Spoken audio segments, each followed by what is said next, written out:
കഥ തുടരുന്നു. ഇനിയും ചോദിച്ചു, നിങ്ങൾ എന്തിനു ബുദ്ധിമുട്ടുന്നു? ഡിറ്റക്റ്റീവ് പാട്രിക്കിൻ്റെ വാക്കുകൾ എന്നും സത്യമായിരിക്കും. അതിൽ നിന്നും അണുവിട വ്യതിചലിക്കുകയില്ല. പാട്രിക്, ആ ശബ്ദം രൂക്ഷമായിരുന്നു. എന്താ, വിളിച്ചു പഠിക്കുകയാണോ? ആ കസേരയിലേക്ക് നോക്കൂ. ഡിറ്റക്റ്റീവ് കസേരയിലേക്ക് നോക്കി. തന്നെ ബന്ധിച്ചിരുന്ന കസേര, ആ നൈലോൺ ചരട് കസേരയിൽ തന്നെ കിടപ്പുണ്ട്. ആ ഇരുമ്പ് കസേരയ്ക്ക് ഒരു തിളക്കം അദ്ദേഹം ദർശിച്ചു. അപ്പോഴാണ് തറയിൽ നിന്നും കസേരയുമായി ബന്ധിച്ച വലിയ കോപ്പർ വയറുകൾ അദ്ദേഹം ശ്രദ്ധിച്ചത്. ആ വയറുകളിൽ കൂടി വളരെ ഉയർന്ന വോൾട്ടേജിലുള്ള കറണ്ട് പ്രവഹിക്കുന്നുണ്ടായിരുന്നു. അദ്ദേഹം കസേരയിൽ നിന്നും അല്പം കൂടി അകന്നു നിന്നു. മിനിറ്റുകൾക്കുള്ളിൽ കസേര ചുവന്നു തിളങ്ങി. കസേരയിലിരുന്ന നൈലോൺ ചരട് ഉരുകി ദ്രാവകമായി. അതിനുശേഷം വാതകമായി അപ്രത്യക്ഷമായി. തീക്കട്ട പോലെ ആ കസേര ജ്വലിക്കുകയും മുറി മുഴുവൻ ചുവന്ന പ്രകാശം പരക്കുകയും ചെയ്തു. അപ്പോൾ 2500-ൽ പരം വോൾട്ട് കറണ്ട് ആ കസേരയിൽ കൂടി പ്രവഹിക്കുന്നുണ്ടായിരുന്നു. ഈ കസേര എങ്ങനെ ജ്വലിക്കുന്നു? അതുപോലെ നിങ്ങളുടെ ശരീരത്തിലും വൈദ്യുതി കടത്തിവിടും. നിങ്ങളുടെ രക്തം ഉറഞ്ഞു കട്ടിയാവുകയും അവസാനം ശരീരം കത്തിക്കരിഞ്ഞ് ഒരു പിടി ഭസ്മമായി അവശേഷിക്കുകയും ചെയ്യും. ആ 2 ചോദ്യത്തിന് മറുപടി പറഞ്ഞാൽ നിങ്ങൾക്ക് കുറച്ച് വേദന സഹിച്ചാൽ മതിയാകും. അല്ലെങ്കിൽ പരീക്ഷണം നീണ്ടുകൊണ്ടിരിക്കും. ഇഞ്ചിഞ്ചായി മരിച്ചാലും ശരി, ഞാൻ പറയുകയില്ല എന്ന് ഡിറ്റക്റ്റീവ് പറഞ്ഞു തീർത്തതും യാന്ത്രികമായി അദ്ദേഹം ഒരു മരണമുറിയിലേക്ക് എറിയപ്പെട്ടതും ഒരുമിച്ചായിരുന്നു.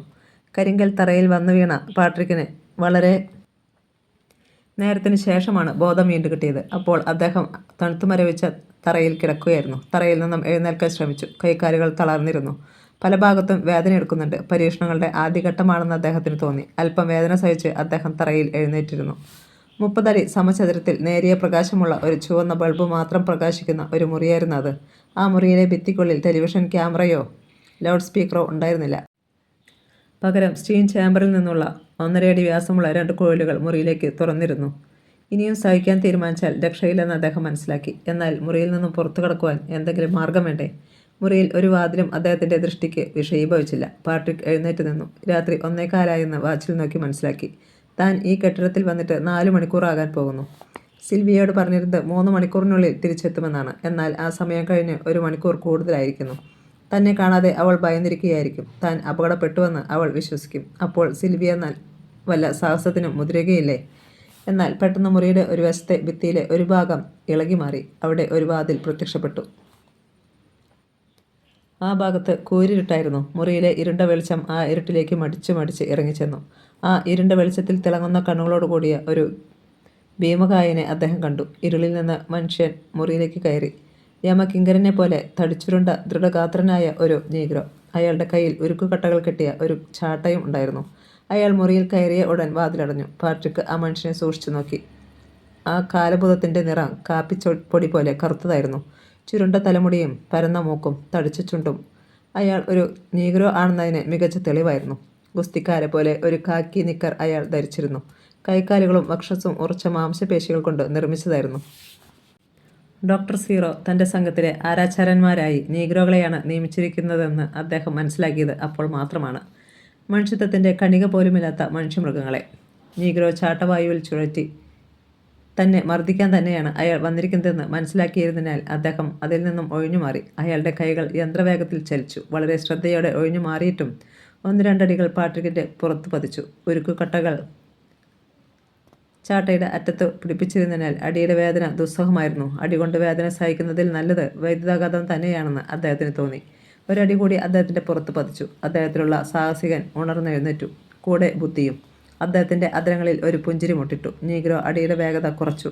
പാട്രിക് ചിരിക്കുന്നതെന്തിനാണെന്ന് അയാൾക്ക് മനസ്സിലായില്ല. അയാൾ ഡിറ്റക്റ്റീവിൻ്റെ നേരെ മോങ്ങിയെ പോലെ തുറച്ചു നോക്കി. ചാട്ടയുടെ കെട്ടഴിഞ്ഞത് നിങ്ങൾ അറിയുന്നുണ്ടോ? പാട്രിക് അയാളോട് ചോദിച്ചു. അയാൾ വേഗം ചാട്ട മുഖത്തിന് നേരെ അടുപ്പിച്ചതും ഡിറ്റക്റ്റീവ് അയാളുടെ മൂക്കിന് ശക്തിയായി ഒരു ആഘാതം ഏൽപ്പിച്ചതും ഒരുമിച്ചായിരുന്നു. അപ്രതീക്ഷിതമായ ആ താടനമേറ്റ് അയാൾ മറിഞ്ഞു വീണു. അയാളുടെ പുറത്തേക്ക് പാട്രിക്കും. അയാളുടെ കൈകളിൽ അദ്ദേഹം ബൂട്ട്സ് കൊണ്ട് അമർത്തി ചവിട്ടി. ഗോറിലയുടെ ശക്തിയോടെ അവൻ പിടഞ്ഞെഴുന്നേൽക്കാൻ ശ്രമിച്ചെങ്കിലും അയാളെ തറപ്പറ്റിക്കാൻ മർമ്മങ്ങളെപ്പറ്റി പഠിച്ചിട്ടുള്ള ഡിറ്റക്റ്റീവിന് മിനിറ്റുകൾ മതിയായിരുന്നു.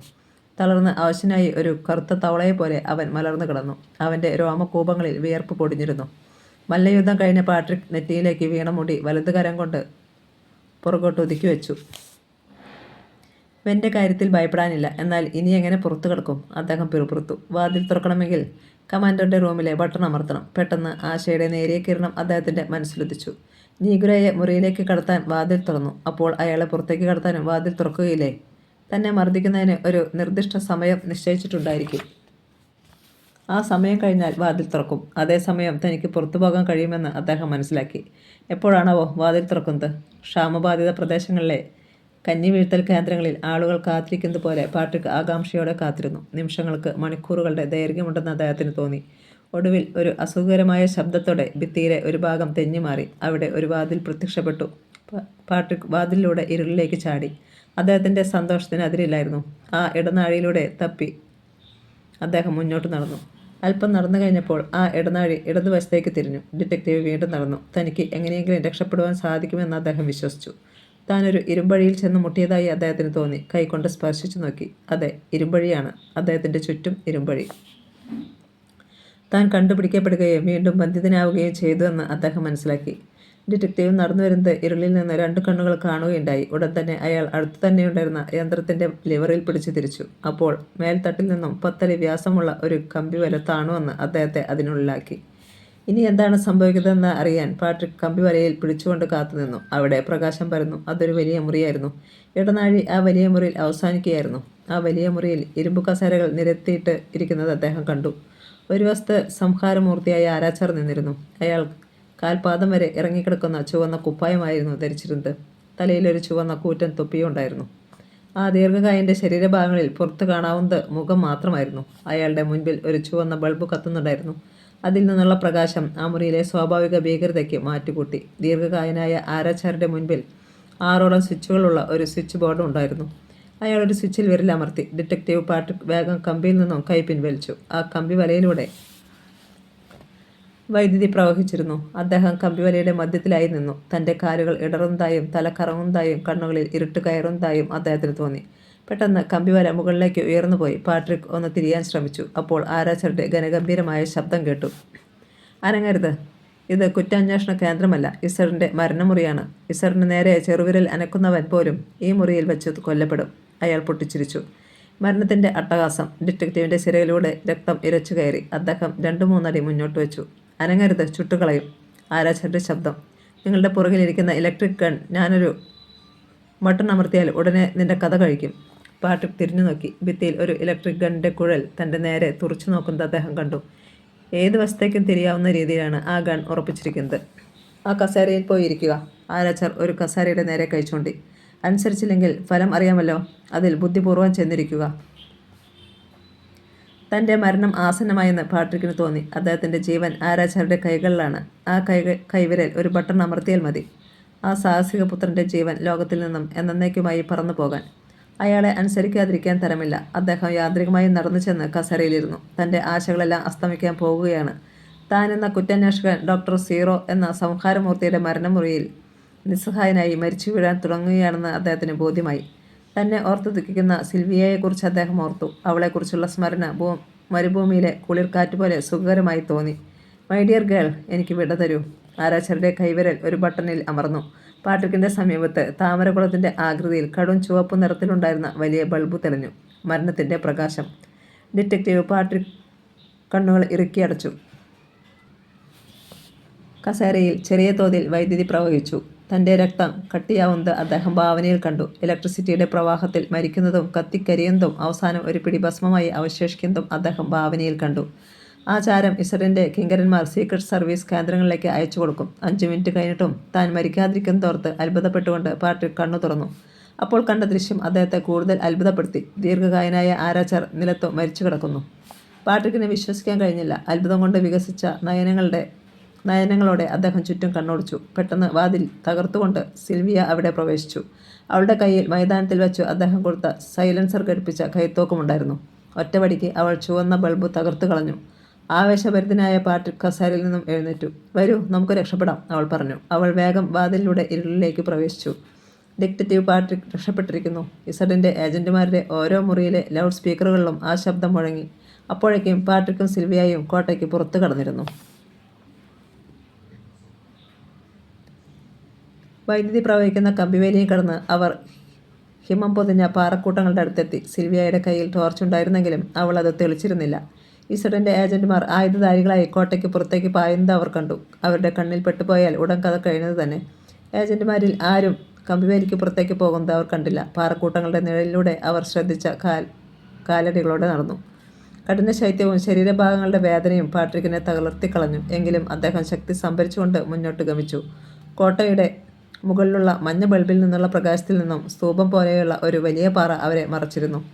ആകാശത്ത് തിങ്ങിക്കൂടിയിരിക്കുന്ന മേഘങ്ങൾക്ക് യാതൊരു സ്ഥാനഭ്രംശവും സംഭവിച്ചിട്ടില്ലായിരുന്നതിനാൽ നിലാവ് പോലും ആ വനപ്രദേശത്ത് പതിഞ്ഞിരുന്നില്ല. മഞ്ഞ് പെയ്യുന്നുണ്ടായിരുന്നതിനാൽ ഇരുവരുടെയും രോമകുപ്പായങ്ങളിലും ഹിമകണങ്ങൾ പറ്റിപ്പിടിച്ചിരുന്നു. തൻ്റെ സെല്ലുകളെ ഈ തണുപ്പ് മരവിപ്പിക്കുമെന്ന് സിൽവിയയ്ക്ക് തോന്നി. മുന്നോട്ടുള്ള ഗമനത്തിന് അവൾ അശക്തിയായിരുന്നു. അവളുടെ ശരീരം വിറയ്ക്കുന്നുണ്ടായിരുന്നു. പാട്രിക് അവളുടെ വലതു കരത്തിൽ ബലമായി പിടിച്ചു. അവർ കാനനത്തിലേക്ക് പ്രവേശിച്ചു കഴിഞ്ഞിരുന്നു. 3 മണിക്കൂറുകൾക്കുള്ളിൽ തിരിച്ചുവരും എന്ന് പറഞ്ഞ് ഇസറിൻ്റെ കേന്ദ്രത്തിലേക്ക് പോയ ഡിറ്റക്റ്റീവിൻ്റെ തിരിച്ചുവരവും കാത്തുകൊണ്ട് സിൽവിയ അക്ഷമയായി ഹെലികോപ്റ്ററിലെ തൻ്റെ സീറ്റിലിരുന്നു. ഇടയ്ക്കിടെ അവൾ വെളിയിലിറങ്ങി കാട്ടിലേക്ക് നോക്കുന്നുണ്ടായിരുന്നു. പാട്രിക്കിൻ്റെ ടോർച്ചിൻ്റെ പ്രകാശം കാണുന്നുണ്ടോ എന്ന്. നിരാശയോടെ അവൾ സീറ്റിൽ വന്നിരിക്കും. അദ്ദേഹത്തിന് ഒന്നും സംഭവിക്കരുതേ എന്ന് അവൾ ഹൃദയം നൊന്ത് പ്രാർത്ഥിച്ചു. 3 മണിക്കൂർ കഴിയുന്നതുവരെ അവൾ വാച്ചിൽ നോക്കിയിരുന്നു. 3 മണിക്കൂർ കഴിഞ്ഞപ്പോൾ സിൽവിയ വെളിയിൽ വന്ന് നോക്കി. അദ്ദേഹം വരുന്നുണ്ടോ? ഇല്ല. അവൾക്ക് നിരാശയായി. അദ്ദേഹം ഇസറിൻ്റെ കേന്ദ്രത്തിൽ അകപ്പെട്ടു എന്നവൾ വിശ്വസിച്ചു. അല്ലെങ്കിൽ ഏതെങ്കിലും ദുഷ്ടമൃഗത്തിൻ്റെ പിടിയിൽ അകപ്പെട്ടു കാണും. ഞാൻ പോയി അദ്ദേഹത്തെ അന്വേഷിക്കാമെന്ന് പറഞ്ഞ് സിൽവിയ മൈതാനത്തിലേക്ക് ഇറങ്ങി. പൈലറ്റ് അവൾ തടഞ്ഞു. 1/2 മണിക്കൂർ കൂടി കാത്തിരിക്കാൻ അയാൾ അപേക്ഷിച്ചു. സിൽവിയ പോയി വല്ല അപകടത്തിൽപ്പെടുകയും പാട്രിക് തിരിച്ചെത്തുകയും ചെയ്താൽ അദ്ദേഹത്തോട് എന്തു പറയുമെന്ന് പൈലറ്റ് ചിന്തിച്ചു. അയാളുടെ നിർബന്ധത്തിന് വഴിപ്പെട്ട് അവൾ 1/2 മണിക്കൂർ കൂടി കാത്തിരിക്കാമെന്ന് സമ്മതിച്ചു. എന്നാൽ 3/4 മണിക്കൂർ കഴിഞ്ഞിട്ടും അദ്ദേഹത്തെ കണ്ടില്ല. സൈലൻസർ ഘടിപ്പിച്ച കൈത്തോക്കും 5 സെൽ ടോർച്ചും എടുത്തുകൊണ്ട് അവൾ ഹെലികോപ്റ്ററിൽ നിന്നും ചാടിയിറങ്ങി. വനത്തിലേക്ക് ഓടി. പൈലറ്റിന് ഒന്ന് ശബ്ദിക്കാൻ കഴിയുന്നതിന് മുമ്പ് അവൾ ദൃഷ്ടിയിൽ നിന്നും വനത്തിലെ കൂരിരുട്ടിൽ അപ്രത്യക്ഷയായിരുന്നു. പാട്രിക്കിനെ കണ്ടുപിടിക്കുക മാത്രമായിരുന്നു സിൽവിയയുടെ ലക്ഷ്യം. അതിനാൽ ഇടയ്ക്ക് വന്ന പ്രതിബന്ധങ്ങളൊന്നും അവൾ ഗണ്യമാക്കിയില്ല. എല്ലാ പ്രതിബന്ധങ്ങളും തരണം ചെയ്തു കേന്ദ്രത്തിലെത്തി. അവൾ പാട്രിക്കിനെ മരണത്തിൽ നിന്നും രക്ഷിച്ചു. അപ്പോഴേക്കും ആ പെൺകുട്ടി തളർന്നു കഴിഞ്ഞിരുന്നു. സിൽവിയയുടെ കൈക്ക് പിടിച്ചുകൊണ്ട് നടന്നിരുന്ന പാട്രിക് പെട്ടെന്ന് നിന്നുകൊണ്ട് മുൻപോട്ട് നടക്കുവാൻ തുടങ്ങിയ സിൽവിയയെ തടഞ്ഞു. അവൾ നിന്നു. പാറക്കൂട്ടങ്ങൾ കുറഞ്ഞ ഭാഗത്തെ വൃക്ഷത്തിൻ്റെ മറവിൽ നിന്നും ഒരു ഇരുട്ടുരൂപം അവരുടെ സമീപത്തേക്ക് വരുന്നുണ്ടായിരുന്നു. പാട്രിക് സിൽവിയയുടെ കയ്യിൽ നിന്നും കൈത്തോക്ക് വാങ്ങി. ആ രൂപം അവരെ സമീപിച്ചു കൊണ്ടിരുന്നു. പാട്രിക് തോക്ക് ആ രൂപത്തിൻ്റെ നേരെ നീട്ടി. അനങ്ങിപ്പോകരുത്. രൂപം പെട്ടെന്ന് നിന്നു. കാഞ്ചി വലിക്കരുത്. ഞാൻ ശത്രുവല്ല, രൂപം പറഞ്ഞു. ശബ്ദം കേട്ട് പാട്രിക് ആളെ തിരിച്ചറിഞ്ഞു. രാജേഷ് കൗൾ. അതെ, ഞാൻ തന്നെ. അയാൾ അടുത്തു വന്നു. സിൽവിയ അയാളുടെ നേരെ ടോർച്ച് തെളിച്ചു. അത് രാജേഷ് തന്നെയായിരുന്നു. അയാളുടെ വസ്ത്രത്തിലും തലയിലും ചെളിയും മഞ്ഞും പറ്റിപ്പിടിച്ചിരുന്നു. പാട്രിക് രാജേഷിനെ ബന്ധനവിമുക്തനാക്കിയപ്പോൾ കോട്ടയിൽ നിന്നും പുറത്തു ചാടി. അയാൾ വനത്തിൽ അഭയം പ്രാപിച്ചു. ഒരു വശത്ത് മൃഗങ്ങളും മറുവശത്ത് തസ്കരന്മാരും. ചെകുത്താനും കടലിനും ഇടയിൽപ്പെട്ട അനുഭവമായിരുന്നു രാജേഷിന്. കോട്ടയിൽ നിന്നും പ്രാണനും കൊണ്ടുവരുന്ന അവസരത്തിൽ പാറയിലും ചരൽ കല്ലുകളിലും തട്ടി അയാൾ മറിഞ്ഞു വീണ് സാരമായ പരിക്കുകളേറ്റിരുന്നു. അതിനു പുറമെ ശക്തിയായ തണുപ്പും പെയ്യുന്ന മഞ്ഞും അയാൾ സഹിച്ചു. രാജേഷിന് തണുത്തു വിറയ്ക്കുന്നുണ്ടായിരുന്നു. ആ കുറ്റാന്വേഷകൻ്റെ ശബ്ദം പതറുകയും പല്ലുകൾ കൂട്ടിയിടിക്കുകയും ചെയ്തിരുന്നു. പാട്രിക് തലയിൽ കെട്ടിയിരുന്ന മഫ്ലർ രാജേഷിന് കൊടുത്തു. രാജേഷ് അത് തലയിൽ കെട്ടി. ഇനി എന്ത് ചെയ്യും? വരൂ. പാട്രിക് നടന്നു. അദ്ദേഹം ആരാണ്? യാത്രയിൽ സിൽവിയ ചോദിച്ചു. അദ്ദേഹത്തെക്കുറിച്ച് പിന്നെ പറയാം. ഇപ്പോൾ ഒരു കുറ്റാന്വേഷകനാണെന്ന് മനസ്സിലാക്കിയാൽ മതി, പാട്രിക് പറഞ്ഞു. മൂവരും വനം തരണം ചെയ്ത് മൈതാനത്തിലെത്തി. അവിടെ ഹെലികോപ്റ്റർ അവരെയും പ്രതീക്ഷിച്ച് കിടപ്പുണ്ടായിരുന്നു. ഞങ്ങളുടെ രക്ഷയ്ക്ക് ഹെലികോപ്റ്റർ ഉണ്ടെന്നറിഞ്ഞപ്പോൾ തങ്ങൾ രക്ഷപ്പെട്ടുവെന്ന് ഉറപ്പായി. പൈലറ്റ് തെർമോ ഫ്ലാസ്കിൽ നിന്നും ഓരോ കപ്പ് ചൂട് ചായ മൂവർക്കും നൽകി. നഷ്ടപ്പെട്ട അവരുടെ ഉന്മേഷത്തിന് ആ ചായ ജീവൻ നൽകി. ഒരു ഇരമ്പൽ അവരുടെ കർണങ്ങളിൽ വന്ന് പതിച്ചു. എല്ലാവരും ചുറ്റും നോക്കി. ശത്രുക്കൾ വരുന്നതായിരിക്കുമോ? പാട്രിക് ആകാശത്തിലേക്ക് നോക്കി. ആകാശം കറുത്തിരുണ്ട് കിടക്കുന്നു. ശബ്ദം കൂടുതൽ അടുത്തു വന്നു. കർണകഠോരമാവിധം അത് വലുതായി. അവരുടെ ചുറ്റുമുള്ള വനം കടലിനെ പോലെ ഗർജിക്കുകയാണോ എന്നവൾക്ക് തോന്നി. പാട്രിക് ഒഴികെ എല്ലാവരും ഭയപ്പെട്ടു പോയി. ഡിറ്റക്റ്റീവ് ആകാശത്തിലേക്ക് നോക്കി ഇരിക്കുകയാണ്. പെട്ടെന്ന് ഒരു ഹെലികോപ്റ്റർ അദ്ദേഹത്തിൻ്റെ ദൃഷ്ടിയിൽപ്പെട്ടു. അത് അവർക്ക് മുകളിൽ വട്ടമിട്ട് പറക്കുകയാണ്. തങ്ങൾ വീണ്ടും കണ്ടുപിടിക്കപ്പെട്ടുവെന്ന് അദ്ദേഹത്തിന് തോന്നി. ഇസ്രേലിൻ്റെ ഹെലികോപ്റ്റർ, അദ്ദേഹം പറഞ്ഞു. എല്ലാവരും അതിനെ കണ്ടു. ഒരു കഴുകനെ പോലെ അത് വട്ടമിട്ട് പറക്കുകയാണ്. അതിനെ വെടിവെച്ച് തകർത്താലെന്തെന്ന് ഡിറ്റക്റ്റീവ് ആലോചിച്ചു. വേണ്ട, അത് നശിപ്പിച്ചാൽ ചിലപ്പോൾ തങ്ങൾ പിടിക്കപ്പെടാൻ വഴിയുണ്ട്. അദ്ദേഹം ആ ഉദ്യമത്തിൽ നിന്ന് പിന്തിരിഞ്ഞു. അവരെ വട്ടമിട്ട് പറന്നുകൊണ്ടിരുന്ന ഹെലികോപ്റ്റർ സാവധാനം താണു വന്നു. അത് ഇസ്രേലിൻ്റെ കേന്ദ്രത്തിൽ വന്നിറങ്ങി.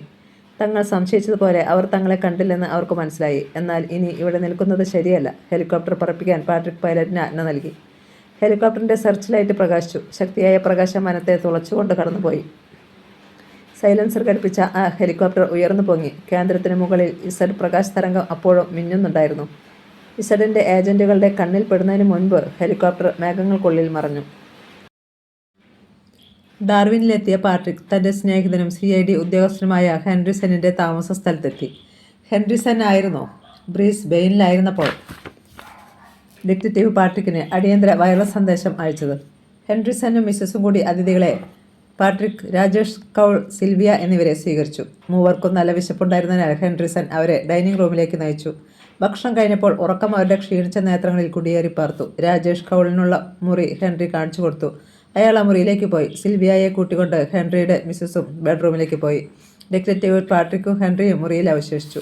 പാട്രിക് തനിക്ക് പ്രിയപ്പെട്ട ഒരു കിങ് ആൻഡ് സ്പ്രിംഗ് സിഗരറ്റിന് തീ കൊളുത്തി തണുപ്പിനെയും ഉറക്കത്തെയും അകറ്റുന്നതിന് തയ്യാറെടുത്തു. ഹെൻറി മഫ്ലർ കഴുത്തിൽ ചുറ്റിയിട്ടു. മിസ്റ്റർ ഹെൻറി, എന്നെ വിളിച്ചത് എന്തിനാണ്? സിഗാർ ലൈറ്റർ കോട്ടിൻ്റെ പോക്കറ്റിൽ നിക്ഷേപിച്ചുകൊണ്ട് ഡിറ്റക്റ്റീവ് ചോദിച്ചു. താങ്കൾ അന്വേഷിക്കുന്ന കേസിൽ അല്പമെങ്കിലും എനിക്ക് സഹായിക്കാൻ കഴിയുമെന്ന് തോന്നുന്നു. താങ്കൾ കുറേ താമസിച്ചു പോയല്ലോ. 8:10 തന്നെ ബ്രീസ്ബെയിനിൽ നിന്ന് തിരിച്ചുവെന്നും ഞാൻ അറിഞ്ഞു. ഹെൻറി ഒരു ചുറ്റിന് തീ കൊളുത്തി. ഞാനല്പം താമസിച്ചു പോയി, പാട്രിക് പറഞ്ഞു. ഇസഡിൻ്റെ കേന്ദ്രത്തിൽ തങ്ങിയ വിവരം അദ്ദേഹം ഹെൻറിയിൽ നിന്നും മറച്ചുവെച്ചു.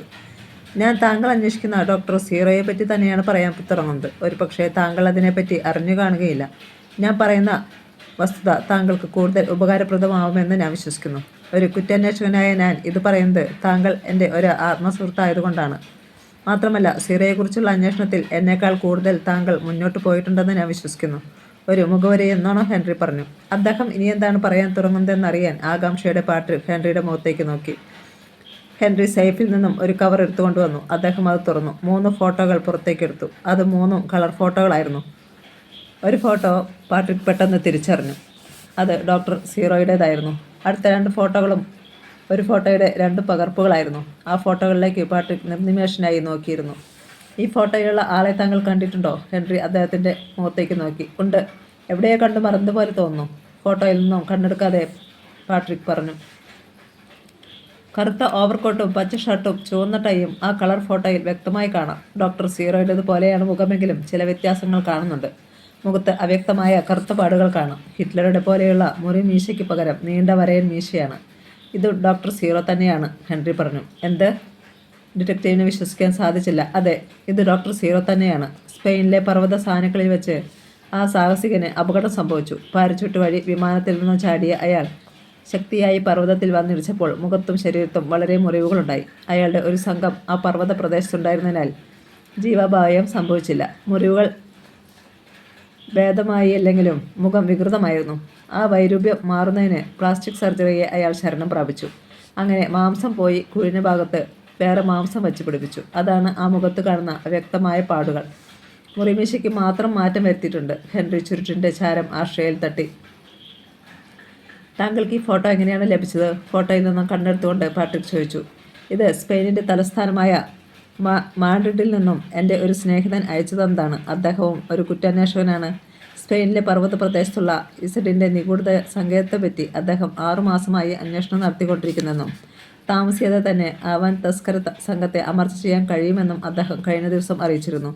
ഇസഡ് എന്ന ഡോക്ടർ സീറോ അവിടെ ഇല്ലെന്ന് അദ്ദേഹം പറഞ്ഞു. അയാളുടെ സങ്കേതങ്ങളിൽ ചെറിയ ഒരു ബ്രാഞ്ച് മാത്രമാണ് ഇവിടെയുള്ളത്.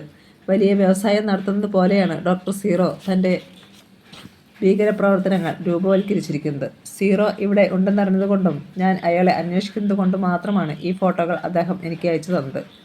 ഹെൻറി ചുരുട്ട് അദ്രങ്ങൾക്കിടയിൽ തിരുകി. ഒരു പുക കൂടി എടുത്തിട്ട് കുറ്റി ആ ട്രേയിൽ തിരുകി. ഈ ഫോട്ടോയിലെ വ്യക്തിയെ എനിക്ക് പരിചയമുണ്ട്. അയാൾ എനിക്ക് സുപരിചിതനാണ്. എന്നാൽ ആളെ ഞാൻ വ്യക്തമായി ഓർക്കുന്നില്ല. പാട്രിക് ആ മനുഷ്യനെ മറവിയിലെ ചവറ്റുകൊട്ടയിൽ നിന്ന് തിരഞ്ഞു പിടിച്ചെടുക്കാൻ ഒരു വിഫല ശ്രമം നടത്തി. ഈ ഫോട്ടോകൾ എനിക്ക് തന്നുവിടുന്നതിൽ വിരോധമുണ്ടോ? അദ്ദേഹം ചോദിച്ചു. നോ, ഒരു വിരോധവുമില്ല. താങ്കൾക്ക് കൊണ്ടുപോകാം. പാട്രിക് ഫോട്ടോകൾ കവറിനുള്ളിലാക്കി. ഇരുവരുടെയും ഇടയിൽ നിശബ്ദതയുടെ അജ്ഞാത മതിൽ ഉയർന്നു. പെട്ടെന്ന് ഒരു ഞരക്കം അവർ കേട്ടു. ആരോ വേദനയോടെ പിളയുന്നതുപോലെ. അതിനെ തുടർന്ന് ബൂട്ട്സിൻ്റെ ശബ്ദം അകന്നു പോകുന്നതും അവർ കേട്ടു. ഡിറ്റക്റ്റീവ് പാട്രിക് വേഗം വാതിൽ തുറന്ന് മുറിക്ക് പുറത്തിറങ്ങി. മുറ്റത്തെ മണലിലൂടെ ഒരു ദീർഘകായൻ ഒരാളെ തോളിലേറ്റി കൊണ്ട് നടന്നു പോകുന്നത് പാട്രിക് കണ്ടു. അയാൾ വേഗം നടന്നു പോവുകയാണ്. ഇരുണ്ട വെളിച്ചത്തിൽ ആളെ വ്യക്തമായും കാണാം. അയാൾ കറുത്ത വസ്ത്രങ്ങളാണ് ധരിച്ചിരിക്കുന്നത്. തലയിൽ ഒരു കറുത്ത ഹാറ്റും. ഇരുട്ടിന് പറ്റിയ വസ്ത്രങ്ങൾ തന്നെ. അതാരാണ്? തോളിൽ ക്യാമറയുമായി വന്നു ഹെൻറി ചോദിച്ചു. ശബ്ദമുണ്ടാക്കാതെ. ദീർഘകായൻ്റെ തോളിൽ കിടക്കുന്നത് രാജേഷ് കൗളാണ്. അദ്ദേഹം നമുക്ക് നഷ്ടപ്പെടുകയോ കൊല്ലപ്പെടുകയോ ചെയ്താൽ അത് നമ്മുടെ അന്വേഷണത്തെ സാരമായി ബാധിക്കും. അദ്ദേഹത്തിൽ നിന്നും വളരെയധികം കാര്യങ്ങൾ മനസ്സിലാക്കേണ്ടതുണ്ട്. പാട്രിക് വേഗം മുറ്റത്ത് കിടന്ന കാറിലേക്ക് കയറി. കാറിൻ്റെ ലൈറ്റുകൾ പ്രകാശിച്ചു. ആ പ്രകാശം ദീർഘകായൻ്റെ സമീപത്തെ ഇരുട്ടിനെ തുളച്ചുകൊണ്ട് കടന്നുപോയി. ശക്തിയായ പ്രകാശം കണ്ട് ദീർഘകായം തിരിഞ്ഞു നോക്കിയതും ഹെൻറി ക്യാമറ ക്ലിക്ക് ചെയ്തതും ഒരുമിച്ചായിരുന്നു. ദീർഘകായം പെട്ടെന്ന് രാജേഷിനെ നിലത്തിട്ടു. എന്നിട്ട് പ്രകാശമില്ലാത്ത ഭാഗത്തേക്ക് ഓടി. ഒരു കാർ സ്റ്റാർട്ട് ചെയ്യുന്ന ശബ്ദവും അവർ കേട്ടു. പാട്രിക് ആ ഭാഗത്തേക്ക് എടുത്തപ്പോഴേക്കും അത് പാഞ്ഞുപോയി. ടോ! അദ്ദേഹത്തിൻ്റെ റിവോൾവർ ഒന്ന് ഗർജിച്ചു. ബുള്ളറ്റിൻ്റെ ലക്ഷ്യം തെറ്റിച്ചുകൊണ്ട് കാർ പാഞ്ഞുപോയി. കാറിൻ്റെ പ്രകാശം പൂർണ്ണമായും ദൃഷ്ടിയിൽ നിന്നും മറഞ്ഞു കഴിഞ്ഞപ്പോൾ പാട്രിക് രാജേഷിൻ്റെ അടുത്തേക്ക് നടന്നു. അദ്ദേഹം അടുത്ത് ചെന്ന് കമിഴ്ന്നു കിടക്കുന്ന രാജേഷിനെ തിരിച്ചിട്ടു. അദ്ദേഹം കൈ പെട്ടെന്ന് പിൻവലിച്ചു. രാജേഷിൻ്റെ നെഞ്ചിൽ ഒരു കടാര പിടിവരെ കുത്തിയിറക്കിയിരിക്കുന്നു. അതിൻ്റെ പിടിയിൽ ഇസഡ് എന്ന അടയാളം പ്ലാറ്റിനം പോലെ തിളങ്ങുന്നുണ്ടായിരുന്നു. പാട്രിക് രാജേഷിൻ്റെ മൂക്കിന് മുമ്പിൽ കൈവച്ച് നോക്കി. ശ്വാസം നിലച്ചിരുന്നു. അതെ, രാജേഷ് കൗൾ മരിച്ചിരുന്നു. ഇസ്രയേലിൻ്റെ കേന്ദ്രത്തിൽ നിന്ന് രക്ഷപ്പെട്ടു വന്ന കുറ്റാന്വേഷകൻ്റെ ഗതി ഇതോ. ഡിറ്റക്റ്റീവ് പാട്രിക്കും ഹെൻറി സെന്നും കൂടി ശവം പരിശോധിച്ചു. എന്നാൽ അവർക്ക് യാതൊന്നും കിട്ടിയില്ല. അദ്ദേഹത്തിൻ്റെ ഡയറിയും വയർലെസ് യന്ത്രവും എല്ലാം ഇസ്രയേലിൻ്റെ കേന്ദ്രത്തിൽ വെച്ച് നഷ്ടപ്പെട്ടു എന്ന് പാട്രിക്ക് മനസ്സിലാക്കി. ഇദ്ദേഹം മരിക്കാതിരുന്നെങ്കിൽ നമ്മുടെ അന്വേഷണത്തിന് കൂടുതൽ വിജയമുണ്ടായിരുന്നു. പ്രഭാതത്തിൻ്റെ രേഖകൾ പ്രത്യക്ഷപ്പെടുന്ന പൂർവാമ്പരത്തിലേക്ക് നോക്കിക്കൊണ്ട് പാട്രിക് പറഞ്ഞു. ഡിറ്റക്റ്റീവ് അവിടെയുള്ള ഓരോ ഇഞ്ച് സ്ഥലവും ടോർച്ചിൻ്റെ വെളിച്ചത്തിൽ പരിശോധിച്ചു. ഹെൻറി രാജേഷ് ഉറങ്ങിക്കൊണ്ടിരുന്ന മുറിയിലേക്ക് പോയി. അല്പം കഴിഞ്ഞ് അദ്ദേഹം വെറും കൈയോടെ മുറിയിൽ നിന്നും തിരിച്ചു വന്നു. അപ്പോൾ പാട്രിക് ഒരു ചുവന്ന കവറുമായി ഇരുളിൽ നിന്നും വന്നു. കവറിന് പുറത്ത് ഇസഡ് എന്ന മഞ്ഞാക്ഷരം ഉണ്ടായിരുന്നു. പാട്രിക് ആകാംക്ഷയുടെ കവർ തുറന്നു. അതിൽ ഒരു തുണ്ട് കടലാസ് മാത്രമാണ് ഉണ്ടായിരുന്നത്. അത് ഒരു അഡ്രസ്സായിരുന്നു. Doctor zero, room number 7, hotel Delfinger, Adelaide. ആ ദീർഘകായം ഡോക്ടർ സീറോ തന്നെയാണെന്ന് അവർക്ക് മനസ്സിലായി. ഹെൻറി ഉടൻ തന്നെ പോലീസ് സ്റ്റേഷനിലേക്ക് ഫോൺ ചെയ്തു. ഉടൻ തന്നെ പോലീസ് വാൻ എത്തി. ഇൻസ്പെക്ടർ ശവം ഏറ്റുവാങ്ങി. രാജേഷിനെ പറ്റി ഹെൻറിയും പാട്രിക്കും നൽകിയ വിവരങ്ങൾ കുറിച്ചെടുത്തുകൊണ്ട് പോലീസ് സ്റ്റേഷനിലേക്ക് മടങ്ങി. പ്രഭാതത്തിൽ തന്നെ ഹെൻറി 3 ഫോട്ടോകളും പാട്രിക്കിൻ്റെ കയ്യിൽ കൊടുത്തു. അത് ഡോക്ടർ സീറോ രാജേഷിനെയും തോളിലേറ്റുകൊണ്ട് തിരിഞ്ഞു നോക്കുന്ന ഭാഗമായിരുന്നു. ഡിറ്റക്റ്റീവ് പാട്രിക് ആ ഫോട്ടോയിലേക്ക് തന്നെ ഒരു നിമിഷം നോക്കിയിരുന്നു. അഡ്ലൈഡിൽ നസീനയുടെ വീടിന് മുൻപിൽ വെച്ച് എടുത്ത ഫോട്ടോയിലെ ഡോക്ടർ സീറോയും ഈ ദീർഘകായനും ഒന്നു തന്നെയാണ്. ആരാണ് ഈ ഡോക്ടർ സീറോ? ഈ ഫോട്ടോയും ഞാൻ എടുക്കുന്നതിന് വിരോധമുണ്ടോ? Oh no. താമസിയാതെ തന്നെ ഡോക്ടർ സീറോയെ പിടികൂടാമെന്ന് ഞാൻ വിശ്വസിക്കുന്നു. താങ്കളിൽ നിന്ന് ഇനിയും സഹായങ്ങൾ പ്രതീക്ഷിക്കട്ടെയോ? Yes, I am ready to help you mister Patrick. Then you can go. Wish you all the success. അഡ്ലൈഡിൽ താമസ സ്ഥലത്തെത്തിയ ഡിറ്റക്റ്റീവ് പാട്രിക് സൂട്ട് കേസ് തൻ്റെ പ്രൈവറ്റ് റൂമിൽ കൊണ്ടുപോയി വെച്ചിട്ട് വിസിറ്റിംഗ് റൂമിലേക്ക് ചെന്നു. ജെന്നി കാപ്പിയുമായി എത്തി. കാപ്പി ഒറ്റവലിക്ക് കുടിച്ച ശേഷം കപ്പും സോസറും ട്രേയിൽ വെച്ചു. അവൾ ട്രേയുമായി പോയി. പാട്രിക് സെറ്റിയിൽ മലർന്നു കിടന്നു. ഇസറിനെ പറ്റിയുള്ള ചിന്തകൾ കൊണ്ട് അദ്ദേഹത്തിൻ്റെ മനസ്സ് പുകയുകയാണ്. അതിൻ്റെ പ്രത്യക്ഷ പ്രതിഫലം എന്നോണം നെറ്റിയിൽ വിയർപ്പ് തുള്ളികൾ പൊടിഞ്ഞിട്ടുണ്ട്. പോക്കറ്റിൽ നിന്ന് കർച്ചീഫ് എടുത്ത് മുഖം തുടച്ച ശേഷം അദ്ദേഹം ജെന്നിയെ വിളിച്ചു. അവൾ ഓടി വന്നു. ഡോക്ടർ ഹൊറോഡ് ഗ്രീലിയയുടെ പോക്കറ്റിൽ നിന്നും സിഗരറ്റ് കേസ് എടുത്തുകൊണ്ട് പാട്രിക് ചോദിച്ചു. ഡോക്ടർ സാർ ഇന്നലെ 10 മണിയോടുകൂടി ഇവിടെ നിന്നും പോയതാണ്, ജെന്നി പറഞ്ഞു. സിഗരറ്റ് കേസിൽ നിന്നും ഒരു സിഗരറ്റ് എടുത്ത് വിരലുകൾക്കിടയിൽ വച്ച് തിരിച്ചുകൊണ്ട് അദ്ദേഹം എന്തോ ചിന്തിച്ചുകൊണ്ടിരുന്നു. അനന്തരം സിഗരറ്റ് അതിരങ്ങൾക്കിടയിൽ തിരികെ. ജെന്നി എവിടെ ഇരിക്കൂ? അദ്ദേഹം സോഫയിലേക്ക് നോക്കി. അവൾ മടിച്ചു നിന്നു. ഞാൻ പോയതിനു ശേഷം ഡോക്ടർ പുറത്തെവിടെയെങ്കിലും പോയോ? സിഗരറ്റിന് ലൈറ്റർ തെളിച്ചു തീ കൊളുത്തിക്കൊണ്ട് അദ്ദേഹം ചോദിച്ചു. ഇല്ല, ഇന്നലെ അദ്ദേഹം പുറത്തു പോയില്ല. ആലോചിച്ച് നോക്കൂ. ഇല്ല, അദ്ദേഹം പുറത്തു പോയിട്ടില്ല. എഴുതുകയും വായിക്കുകയും ചെയ്യുന്നത് കാണാം. ഭക്ഷണത്തിൻ്റെ സമയമാകുമ്പോൾ ഡൈനിങ് റൂമിലേക്ക് വരും. കാപ്പി ഞാൻ മുറിയിൽ കൊണ്ടുപോയി കൊടുക്കുകയാണ് പതിവ്. കാപ്പിയും കൊണ്ട് ചെല്ലുമ്പോൾ എപ്പോഴെങ്കിലും ഡോക്ടർ ജെന്നിയെ തടഞ്ഞിട്ടുണ്ടോ? ഉവ്വ്. ഇന്നലെ 9 മണിക്ക് കാപ്പിയുമായി ചെല്ലുമ്പോൾ അദ്ദേഹം എന്നെ ശകാരിച്ചു. മുഖത്ത് കൂടുതൽ ഗൗരവമുണ്ടായിരുന്നു. കാപ്പി കുടിച്ചില്ല. എന്നെ പുറത്താക്കി അദ്ദേഹം വാതിലടച്ചു. എന്താണ് അദ്ദേഹത്തിൽ വന്ന മാറ്റത്തിന് കാരണം എന്നെനിക്കറിയില്ല. എന്നിൽ നിന്നും വല്ല തെറ്റും സംഭവിച്ചോ എന്ന് ഞാൻ ആലോചിച്ച് നോക്കി. യാതൊരു തെറ്റും ചെയ്തിട്ടില്ല. പിന്നെ എന്താണ് അദ്ദേഹം എന്നോട് കോപിച്ചതെന്ന് എനിക്കറിയില്ല. ബ്രേക്ക്ഫാസ്റ്റ് പോലും കഴിക്കാതെയാണ് 10 മണിക്ക് അദ്ദേഹം പുറത്തു പോയത്. ജെന്നി കാപ്പിയുമായി ചെല്ലുമ്പോൾ അദ്ദേഹം എന്ത് ചെയ്യുകയായിരുന്നു? അപ്പോൾ അദ്ദേഹം വായിക്കുകയോ എഴുതുകയോ ചെയ്തിരുന്നില്ല. പോക്കറ്റ് റേഡിയോ പോലുള്ള ഒരു യന്ത്രവും മുൻപിൽ വെച്ചുകൊണ്ടിരിക്കുകയായിരുന്നു. ഞാൻ പോയ ശേഷം ഡോക്ടറെ കാണാൻ ആരെങ്കിലും വന്നിരുന്നോ? ഇല്ല.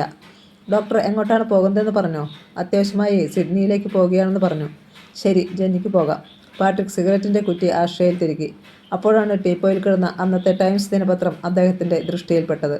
പാട്രിക് പത്രം എടുത്തു. ഫ്രണ്ട് പേജിലെ വാർത്ത അദ്ദേഹത്തിൻ്റെ ദൃഷ്ടിയിൽപ്പെട്ടു. സംഹാരമൂർത്തിയായ ഇസഡിൻ്റെ നിഗൂഢ സംഘം സ്പാനിഷ് CIDകളുടെ കസ്റ്റഡിയിൽ. Madrid, September 6. ഒരു ദശവർഷക്കാലമായി സ്പെയിനിൽ ഭീകരങ്ങളായ കൊള്ളകളും കൊലപാതകങ്ങളും ഇസഡ് എന്ന പേരിൽ നടത്തിവരുന്ന കുറ്റാന്വേഷകർക്ക് യാതൊരു തെളിവും കൊടുക്കാതെ ആധുനിക ശാസ്ത്രീയ ഉപകരണങ്ങൾ കൊണ്ട് അത്യത്ഭുതകരമായാണ് ഇവർ കൊള്ളകളും കൊലകളും നടത്തിയിരുന്നത്.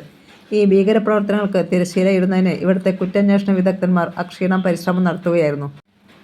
അതിൻ്റെ ഫലമായി ഇസഡിൻ്റെ ഈ നിഗൂഢ കേന്ദ്രം പർവ്വത പ്രദേശത്താണെന്ന് കുറ്റാന്വേഷക വിദഗ്ധരിൽ മണത്തറിഞ്ഞു. കൂടുതൽ അന്വേഷണത്തിന് ഇസഡിൻ്റെ കേന്ദ്രത്തിലേക്ക് പോയ 3 രഹസ്യ പോലീസ് ഉദ്യോഗസ്ഥന്മാർ നിഷ്കരുണം വധിക്കപ്പെടുകയാണുണ്ടായത്. CID ഉദ്യോഗസ്ഥന്മാർ ജീവനുപേക്ഷിച്ചുകൊണ്ടുപോലും ആ തസ്കര സംഘത്തെപ്പറ്റിയുള്ള രഹസ്യങ്ങൾ ചോർത്തിയെടുത്തുകൊണ്ടിരുന്നു.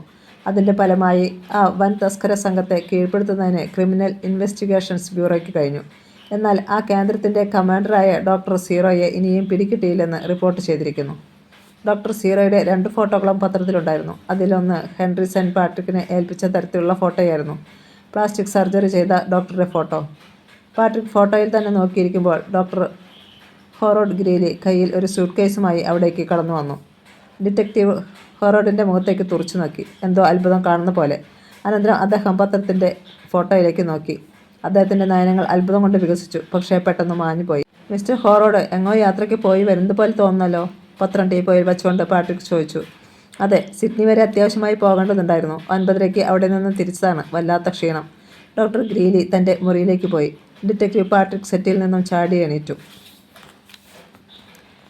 തൊടുത്തുവിട്ട ശരം പോലെ അദ്ദേഹം കോണിപ്പടി കയറി മുകളിലേക്ക് പാഞ്ഞു. പ്രൈവറ്റ് റൂമിലെത്തിയ പാട്രിക് വാതിലടച്ച് കുറ്റിയിട്ടു. അതിനുശേഷം സേഫിൽ നിന്നും ഡോക്ടർ ഹോറോഡ് ഗ്രീലിയുടെ ഫോട്ടോയും ഡാർവിനിൽ വെച്ച് ഹെൻറിസൺ നൽകിയ ഫോട്ടോയും എടുത്തു. രണ്ടും ഒരാൾ തന്നെയായിരുന്നു. പ്ലാസ്റ്റിക് സർജറിയുടെ അവ്യക്തമായ കറുത്ത പാടുകൾ ഹോറോഡിൻ്റെ മുഖത്തുമുണ്ടായിരുന്നു. Doctor zero. പാട്രിക് പല്ലുകൾ ഞെരിച്ചു. ഹോറോഡ് ഡോക്ടർ സീറോ തന്നെയാണെങ്കിൽ രാജേഷ് കൗളിനെ കൊന്നതും അയാളായിരിക്കുമല്ലോ. അതെങ്ങനെ സംഭവിച്ചു? ഹോറോഡ് സിഡ്നിയിലേക്ക് എന്തോ ആവശ്യം പ്രമാണിച്ച് പോയതാണെന്നല്ലേ പറഞ്ഞത്? എങ്കിൽ ഹോറോഡ് എങ്ങനെ സിഡ്നിയിലും ഡാർവിനിലും എത്തും? പെട്ടെന്ന് പാട്രിക്കിൻ്റെ മനസ്സ് വേറൊരു മാർഗത്തിലേക്ക് തിരിഞ്ഞു. ഹോറോഡ് സിഡ്നിയിലേക്കാണ് പോയതെന്ന് പറഞ്ഞത് ഒരു കള്ളമായിരിക്കില്ലേ? അതെ, അങ്ങനെയാവാനാണ് സാധ്യത. എന്നാൽ അതെങ്ങനെ മനസ്സിലാക്കും? ഹോറോഡിനോട് ചോദിക്കുന്നത് ശരിയല്ല. തൻ്റെ സംശയം യാഥാർത്ഥ്യമാണെങ്കിൽ ഹോറോഡിനോട് നേരിട്ട് ചോദിക്കുന്നത് നന്നല്ല. പിന്നെന്ത് ചെയ്യും? ഉടൻ തന്നെ ഉത്തരം കണ്ടുപിടിക്കേണ്ടത് ആവശ്യമാണ്. ആ ബുദ്ധിരാക്ഷസൻ ആലോചനയിൽ മുഴുകി. പെട്ടെന്ന് അദ്ദേഹം മേശയുടെ ഡ്രോ വലിച്ചു തുറന്നു. അതിൽ നിന്നും ആസ്ട്രേലിയയുടെ ഒരു ചെറിയ ഭൂപടവും ഒരു കോമ്പസും പുറത്തെടുത്തു. 9:30 അവിടെ നിന്നും തിരിച്ചതാണ്. വല്ലാത്ത ക്ഷീണം. ഹോറോഡിൻ്റെ വാക്കുകൾ ഡിറ്റക്റ്റീവിൻ്റെ അന്വേഷണത്തിന് ഏറ്റവും സഹായകമായിരുന്നു. ഹോറോഡ് പുറപ്പെട്ട സമയവും അദ്ദേഹം ഇവിടെ എത്തിയ സമയവും കൂടി കണക്കുകൂട്ടിയാൽ അയാൾ യാത്ര ചെയ്ത ആകെ മണിക്കൂർ കിട്ടുമെന്ന് പാട്രിക്ക് മനസ്സിലാക്കി. യാത്ര ചെയ്ത മണിക്കൂറുകളെ വിമാനത്തിൻ്റെ വേഗത കൊണ്ട് ഗുണിച്ചാൽ അദ്ദേഹം സഞ്ചരിച്ച ആകെ ദൂരം കിട്ടും. ആ ദൂരത്തിന് ചെറിയ ഒരു തോതെടുത്ത് കോമ്പസ് ഉപയോഗിച്ച് അഡ്ലൈഡ് കേന്ദ്രമാക്കി ഒരു സർക്കിൾ വരച്ചാൽ ആ സർക്കിളിൻ്റെ സർക്കംഫറൻസ് ഏതു പട്ടണത്തിൻ്റെ മുകളിലൂടെ കടന്നു പോകുന്നുവോ ആ പട്ടണത്തിൽ നിന്നായിരിക്കും ഹോറോഡ് വന്നിരിക്കുന്നത്. പാട്രിക് ഒരു ഡയറി എടുത്തുകൊണ്ട് വാച്ചിലെ സമയം നോക്കി. ഓരോ ദിവസത്തെയും അഡ്ലൈഡ് പട്ടണത്തിലെ വിമാന സർവീസുകളെപ്പറ്റിയുള്ള വ്യക്തമായ വിവരണം ആ ഡയറിയിലുണ്ടായിരുന്നു. ഇപ്പോഴുള്ള സമയത്തിന് മുൻപ് വരുന്ന വിമാനങ്ങളെപ്പറ്റി അദ്ദേഹം ഡയറിയിൽ നോക്കി മനസ്സിലാക്കി. അവയുടെ വേഗതയും അതിൽ കുറിച്ചിരുന്നു. ഹോറോഡ് ആകെ സഞ്ചരിച്ച ദൂരം അദ്ദേഹം കണക്കുകൂട്ടി കണ്ടുപിടിച്ചു. അതിനുശേഷം ഒരു തോതെടുത്ത കോമ്പസിൻ്റെ പെൻസിലില്ലാത്ത മുന ഭൂപടത്തിലെ അഡ്ലൈഡ് എന്ന പൊട്ടിനു മുകളിൽ കുത്തി. അതിനുശേഷം തോത് റേഡിയസ് ആക്കി ഒരു സർക്കിൾ വരച്ചു. അത്ഭുതം! ആ വൃത്തം ഡാർവിനിലൂടെ കടന്നുപോയി. അതെ, ഡോക്ടർ ഹോറോഡ് ഗ്രീലി തന്നെയാണ് ഡോക്ടർ സീറോ. സന്തോഷം കൊണ്ട് പാട്രിക്കിന് തുള്ളിച്ചാടണമെന്ന് തോന്നി. അദ്ദേഹം തനിക്ക് പ്രിയപ്പെട്ട ഒരു കിങ് ആൻഡ് സ്പിങ് സിഗരറ്റിന് തീ കൊളുത്തി. എന്തോ അഗാധ ചിന്തയിലാണ്ടു. പെട്ടെന്ന് പാട്രിക് എഴുന്നേറ്റ് ഹോറോഡിൻ്റെ മുറിയിലേക്ക് വേഗം നടന്നു. മുറി തുറന്നു കിടക്കുന്നു. അദ്ദേഹം മുറിയിലേക്ക് കയറി. ഹോറോഡ് അവിടെ ഉണ്ടായിരുന്നില്ല. പാട്രിക് വീണ്ടും തന്നെ മുറിയുടെ മുൻപിലെത്തി. കാർ സ്റ്റാർട്ട് ചെയ്യുന്ന ശബ്ദം കേട്ട് അദ്ദേഹം റോഡിലേക്ക് നോക്കി. ഒരു മഞ്ഞ കാർ നീങ്ങി നിരങ്ങുന്നത് അദ്ദേഹം കണ്ടു. കാറിൽ നിന്നും ഒരു കരം പുറത്തേക്ക് നീണ്ടു. അത് വായുവിൽ ചലിച്ചു. Good bye. കാർ അതിവേഗം പാഞ്ഞുപോയി. പാട്രിക് കോട്ടിനുള്ളിൽ നിന്നും കൈത്തോക്കെടുത്ത് വെടിവെച്ചത് കണ്ണു ചിമ്മുന്നതിന് മുമ്പ് കഴിഞ്ഞു. എന്നാൽ ആ വെടിയുണ്ടയെ അതിജീവിച്ചുകൊണ്ട് കാർ ദൃഷ്ടിപാതത്തിൽ നിന്നും മറഞ്ഞു. അയാൾ രക്ഷപ്പെട്ടെന്നായിരിക്കും വിചാരിക്കുന്നത്. പാട്രിക് മുറിയിലേക്ക് കയറി. ഉടൻ തന്നെ ഫോണെടുത്ത് പോലീസ് സ്റ്റേഷനിലേക്ക് ഡയൽ ചെയ്തു. പട്ടണത്തിലും പരിസരങ്ങളിലും കാണുന്ന എല്ലാ മഞ്ഞ കാറുകളും പിടിച്ചെടുക്കാൻ അദ്ദേഹം ആജ്ഞാപിച്ചു. റിസീവർ താഴെ വെച്ചിട്ട് അദ്ദേഹം വയർലെസ് യന്ത്രം പ്രവർത്തിപ്പിച്ചു. സീക്രട്ട് സർവീസ് കേന്ദ്രമായി ബന്ധപ്പെട്ടു. ദി ഗ്രേറ്റ് ഡിവൈഡിംഗ് റേഞ്ചിലാണ് ഇസറിൻ്റെ നിഗൂഢ കേന്ദ്രമെന്ന് അദ്ദേഹം അറിയിച്ചു. അവിടെ നിന്നാണ് ലോകത്തിൻ്റെ വിവിധ ഭാഗങ്ങളിലുള്ള കേന്ദ്രങ്ങളിലേക്ക് നിർദ്ദേശങ്ങൾ ചെല്ലുന്നതെന്നും താമസിയാതെ തന്നെ വേണ്ടത്ര സായുധ സേനയുമായി അവരെ കീഴടക്കണമെന്നും അദ്ദേഹം അറിയിച്ചു. ഇസറിൻ്റെ കേന്ദ്രത്തെപ്പറ്റി ഡിറ്റക്റ്റീവ് പാട്രിക് അറിയിച്ചപ്പോൾ രഹസ്യ പോലീസ് ഉദ്യോഗസ്ഥന്മാർക്കുണ്ടായ സന്തോഷത്തിന് അതിരില്ലായിരുന്നു. ആസ്ട്രേലിയയിലെ വിവിധ ഭാഗങ്ങളിലെ കേന്ദ്രങ്ങളിലേക്ക് സന്ദേശം പുറപ്പെട്ടു. അരമണിക്കൂർ നേരത്തേക്ക് സീക്രട്ട് സർവീസ് കേന്ദ്രങ്ങളിലെ വയർലെസ് യന്ത്രങ്ങൾ സജീവമായി പ്രവർത്തിച്ചു. രാജ്യത്തിൻ്റെ ഏത് ഭാഗത്ത് വെച്ച് മഞ്ഞക്കാറുകൾ കണ്ടാലും അവ പിടിച്ചെടുക്കുന്നതിന് കൽപ്പന പുറപ്പെട്ടു. ആസ്ട്രേലിയ ഭൂഖണ്ഡത്തെ കിടിലം കൊള്ളിച്ച ഇസഡിനെ പിടിക്കുന്നതിന് പോലീസ് ഉദ്യോഗസ്ഥന്മാർ തടക്കുടഞ്ഞെഴുന്നേറ്റ സിംഹത്തെ പോലെ ആവേശഭരിതരായി. ഒരു നവോന്മേഷം അവരിൽ കുടികൊണ്ടു. രാത്രിയാകുമ്പോൾ 6 സംസ്ഥാനങ്ങളിൽ നിന്നുമായി 24 ഹെലികോപ്റ്ററുകളുമായി സായുധ സേന ഗ്രേറ്റ് ഡിവൈഡിംഗ് റേഞ്ചിലെ ഇസഡിൻ്റെ കേന്ദ്രത്തെ വളയുന്നതാണെന്ന് ഡിറ്റക്റ്റീവ് പാട്രിക്കിന് സീക്രട്ട് സർവീസ് കേന്ദ്രത്തിൽ നിന്നും അറിവ് കിട്ടി. പാട്രിക് ഫോണെടുത്ത് സിൽവിയയ്ക്ക് ഡയൽ ചെയ്തു. വളരെ ശ്രദ്ധിച്ചിരുന്നു കൊള്ളണമെന്ന് അദ്ദേഹം അവളെ അറിയിച്ചു. തൻ്റെ സങ്കേതം പോലീസ് വളഞ്ഞുവെന്നറിയുമ്പോൾ ഡോക്ടർ സീറോ ചിലപ്പോൾ തന്നോടുള്ള ദേഷ്യം തീർക്കുന്നതിനായി സിൽവിയയെ ഉപദ്രവിച്ചേക്കുമെന്ന് അദ്ദേഹം ഭയന്നു. വേണ്ടത്ര മുൻകരുതലുകൾ ചെയ്തിട്ടും ഡിറ്റക്റ്റീവ് പാട്രിക്കിൻ്റെ മനസ്സ് സ്വസ്ഥമായില്ല. കത്തിക്കരിഞ്ഞ തുണിക്കഷ്ണം പോലെ മനസ്സ് പുകയുകയാണ്. പ്രൈവറ്റ് റൂമിലെ ചെയറിൽ മലർന്ന് കിടന്നുകൊണ്ട് അദ്ദേഹം ചിന്തിച്ചു. വിരലുകൾക്കിടയിൽ ഇരുന്ന് പുകയുന്ന സിഗരറ്റിനെ പോലെ ചിന്തകളും പുകയുന്നു. അതിൻ്റെ പ്രതിഫലനം എന്നോണം നെറ്റിയിൽ ശ്വേതബിന്ദുക്കൾ പൊടിഞ്ഞിരുന്നു. ഇനി ഡോക്ടർ സീറോ ആസ്ട്രേലിയയിൽ നിന്ന് തന്നെ പോയെങ്കിലോ? ഒരു നിമിഷം അദ്ദേഹം ചിന്തിച്ചു. വിശാലമായ ലോകത്തിൻ്റെ ഏതെങ്കിലും ഭാഗത്ത് അയാൾ മുങ്ങിയാൽ പിന്നെ ആ ഭയങ്കരനെ പിടിക്കുക സാധ്യമല്ല. എത്ര നയപരമായാണ് അയാൾ ഹൊറോഡ് ഗ്രീലി എന്ന പേരിൽ തന്നെ സമീപിച്ചത് തന്നെ. യാതൊരു വിധത്തിലും താൻ അയാളെ സംശയിക്കരുതെന്ന് കരുതി തൻ്റെ അഞ്ചരന്മാരിൽ ഒരുവനെ നിഷ്കരുണം വധിക്കുന്നതിന് തന്നെ അയാൾ മടിച്ചില്ല. തനിക്ക് യാതൊരു വിധത്തിലും അയാളെ സംശയിക്കാൻ സാധിച്ചില്ല. ഒരു തസ്കറിൻ്റെ തോക്കിൻ്റെ കുഴലിൻ്റെ അറ്റത്തിരുന്ന് പിടഞ്ഞ ജീവനെ ഒരു ദേവദൂതനെ പോലെ വന്ന് രക്ഷിച്ച മനുഷ്യൻ ഒരു കാലദൂതനാണെന്ന് എങ്ങനെ ചിന്തിക്കും? എത്ര ലാഘവത്തോടെയാണ് അയാൾ തൻ്റെ രഹസ്യങ്ങൾ മനസ്സിലാക്കിക്കൊണ്ടിരുന്നത്. മിസ്റ്റർ ഡോഗ്ലാസിൻ്റെ വീടിന് മുമ്പിൽ വെച്ച് അയാളെ കണ്ടപ്പോഴും ആളെ തിരിച്ചറിഞ്ഞില്ല.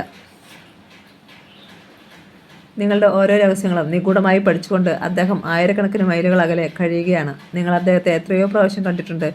കേന്ദ്രത്തിൽ വെച്ച് ഇസഡിനെ പറ്റി അജ്ഞാതനായ മനുഷ്യൻ സ്പീക്കറിലൂടെ പറഞ്ഞത് എത്രയോ വാസ്തവമായിരുന്നു. തൻ്റെ രഹസ്യാന്വേഷണത്തെപ്പറ്റി വലിയ അറിവുകളൊന്നും ഹെറോഡിനുണ്ടായിരുന്നില്ല എന്നത് സ്പഷ്ടം. എങ്കിലും ഇനിയും അവനെ രാജ്യത്തിന് വെളിയിൽ വിടുന്നത് നന്നല്ല. പാട്രിക്ക് വീണ്ടും റിസീവർ കയ്യിലെടുത്തു. വിമാനത്താവളത്തിലേക്ക് ഡയൽ ചെയ്തു. ഡോക്ടർ സീറോ വിമാനമാർഗം വിദേശങ്ങളിലേക്ക് പറക്കാൻ സാധ്യതയുണ്ടെന്നും അതിനാൽ ഓരോ യാത്രക്കാരെയും പ്രത്യേകം ശ്രദ്ധിക്കണമെന്നും അദ്ദേഹം അവരെ അറിയിച്ചു. ജെന്നി കൊണ്ടുവന്ന കാപ്പി കുടിച്ചിട്ട് ഹൊറോഡിനായി ഒഴിഞ്ഞു കൊടുത്തിരുന്ന മുറിയിലേക്ക് അദ്ദേഹം നടന്നു. അവിടെ എന്തെങ്കിലും തെളിവുകൾ അദ്ദേഹം പ്രതീക്ഷിച്ചു. പാട്രിക്ക് മുറിയിൽ കയറി. ഒരു വശത്ത് ജനലിനോട് ചേർന്ന് മേശയും കസേരയും, മറുവശത്ത് ഭിത്തിയോട് ചേർന്ന് ബെഡ്, അതിനെതിരെ അയാൾ ഉപയോഗിച്ച ഷെൽഫ്. മുറിയിലെങ്ങും ഒരു കടലാസ് കഷ്ണം പോലും ഇല്ലായിരുന്നു. മേശയുടെ ഒരു ഡ്രോ വലിച്ചു തുറന്നു. അതും ശൂന്യമായിരുന്നു.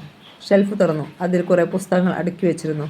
മനുഷ്യ ശരീരത്തെപ്പറ്റി പ്രതിപാദിക്കുന്ന പുസ്തകങ്ങളായിരുന്നു അവയെല്ലാം. മിക്കതും തന്നെ അമേരിക്കയിൽ പ്രിൻ്റ് ചെയ്തതായിരുന്നു. ചിലത് റഷ്യയിൽ വെച്ചും ഇംഗ്ലണ്ടിൽ വെച്ചും പ്രിൻ്റ് ചെയ്തതായിരുന്നു. അദ്ദേഹം ഓരോ പുസ്തകവും എടുത്തു മറിച്ചു നോക്കി. അതിൽ വല്ല കത്തുകളോ മറ്റോ കാണുമെന്ന് അദ്ദേഹം പ്രതീക്ഷിച്ചു. എന്നാൽ ഒരു വെള്ള കടലാസ് പോലും അവിടെയെങ്ങും ഉണ്ടായിരുന്നില്ല. അവസാനം അദ്ദേഹം നിരാശനായി ബെഡിന് നേരെ തിരിഞ്ഞു. അദ്ദേഹം ബെഡിൽ വന്നിരുന്നു. മുറി മുഴുവനും ഒന്ന് അവലോകനം ചെയ്തു. അപ്പോൾ അദ്ദേഹം ഇരിക്കുന്ന കിടക്കയ്ക്കരികിൽ കട്ടിയായ എന്തോ ഉള്ളതുപോലെ അദ്ദേഹത്തിന് തോന്നി. വർദ്ധിച്ച ആകാംക്ഷയോടെ അദ്ദേഹം കിടക്കെ പൊക്കി നോക്കി. കിടക്കയ്ക്കടിയിൽ ഒരു പുതിയ ഡയറി ഇരുന്നിരുന്നു. തൻ്റെ പ്രതീക്ഷ അസ്ഥാനത്തായിട്ടില്ലെന്ന് അദ്ദേഹത്തിന് തോന്നി. അദ്ദേഹം ഡയറി തുറന്നു. അതിൽ ഇംഗ്ലണ്ടിലും സ്പെയിനിലുമുള്ള ചില കമ്പനികളുടെ അഡ്രസ്സ് മാത്രം കുറിച്ചിരുന്നു. പോകാനുള്ള തിടുക്കത്തിൽ ഡോക്ടർ ഈ ഡയറി എടുക്കാൻ മറന്നുപോയതാണെന്ന് അദ്ദേഹം വിശ്വസിച്ചു. ചിലപ്പോൾ ആ അഡ്രസ്സുകൾ ഡോക്ടർക്ക് ആവശ്യമുള്ളതായിരിക്കും. എങ്കിൽ ഡയറി അന്വേഷിച്ച് ഡോക്ടർ വീണ്ടും വരുമെന്ന് അദ്ദേഹം കരുതി. ഡയറി കോട്ടിൻ്റെ പോക്കറ്റിൽ നിക്ഷേപിച്ചുകൊണ്ട് അദ്ദേഹം വരാന്തയിലൂടെ ഉലാത്തി. അപ്പോൾ റോഡിലൂടെ ഒരു മഞ്ഞ കാർ പാഞ്ഞു വരുന്നതും പുറകെ ഒരു പോലീസ് ജീപ്പ് പറന്നു വരുന്നതും അദ്ദേഹം കണ്ടു. പോലീസുകാർക്കെല്ലാം ചൂട് കയറി. പാട്രിക് ഒന്ന് ചിരിച്ചു. അനന്തരം കോട്ടിനുള്ളിൽ നിന്നും കൈത്തോക്കെടുത്തു. പോലീസുകാരുടെ ഭാരം അല്പമെങ്കിലും ലഘൂകരിക്കുന്നത് നല്ലതാണല്ലോ. ഠേ! ഒരു ഞരക്കത്തോടെ മഞ്ഞക്കാർ നിന്നു. അതിൻ്റെ ഒരു ടയറിനാണ് വെടിയേറ്റത്. Police jeep അടുത്തെത്തിക്കഴിഞ്ഞു. കാറിനുള്ളിലുള്ളവർ ഓടി രക്ഷപ്പെടാൻ തുടങ്ങുന്നതിന് മുൻപ് തന്നെ സായുധ പോലീസ് അവരെ വളഞ്ഞു കഴിഞ്ഞിരുന്നു. പാട്രിക് കോണിപ്പടികൾ ചവിട്ടി താഴെ ഇറങ്ങി റോഡിലേക്ക് നടന്നു. അദ്ദേഹം റോഡിലെത്തിയപ്പോഴേക്കും പോലീസ് കാറിലെ യാത്രക്കാരായ 3 പേരെ അറസ്റ്റ് ചെയ്തു കഴിഞ്ഞിരുന്നു. നസീനയും അവരുടെ കുടുംബ ഡോക്ടറും ഹോട്ടൽ മാടത്തിലെ മാനേജറുമായിരുന്നു ആ 3 പേർ. നസീന തല താഴ്ത്തി നിന്നു. പാട്രിക് തൻ്റെ നേരെ നോക്കി ചിരിക്കുന്നത് കണ്ടപ്പോൾ മാനേജർ കോപത്തോടെ പല്ലിറുമി. 3 പേരെയും കയറ്റിയ പോലീസ് ജീപ്പ് ഇരമ്പി പാഞ്ഞുപോയി. പശ്ചിമാമ്പരത്തിൽ പൊൻപൊടി വിതറിക്കൊണ്ട് സൂര്യൻ താണുപോയി. ചന്ദ്രികയുടെ പാലൊളി പരന്നു. അപ്പോഴും ഡിറ്റക്റ്റീവ് പാട്രിക് വരാന്തയിലൂടെ ഉലാത്തുകയായിരുന്നു.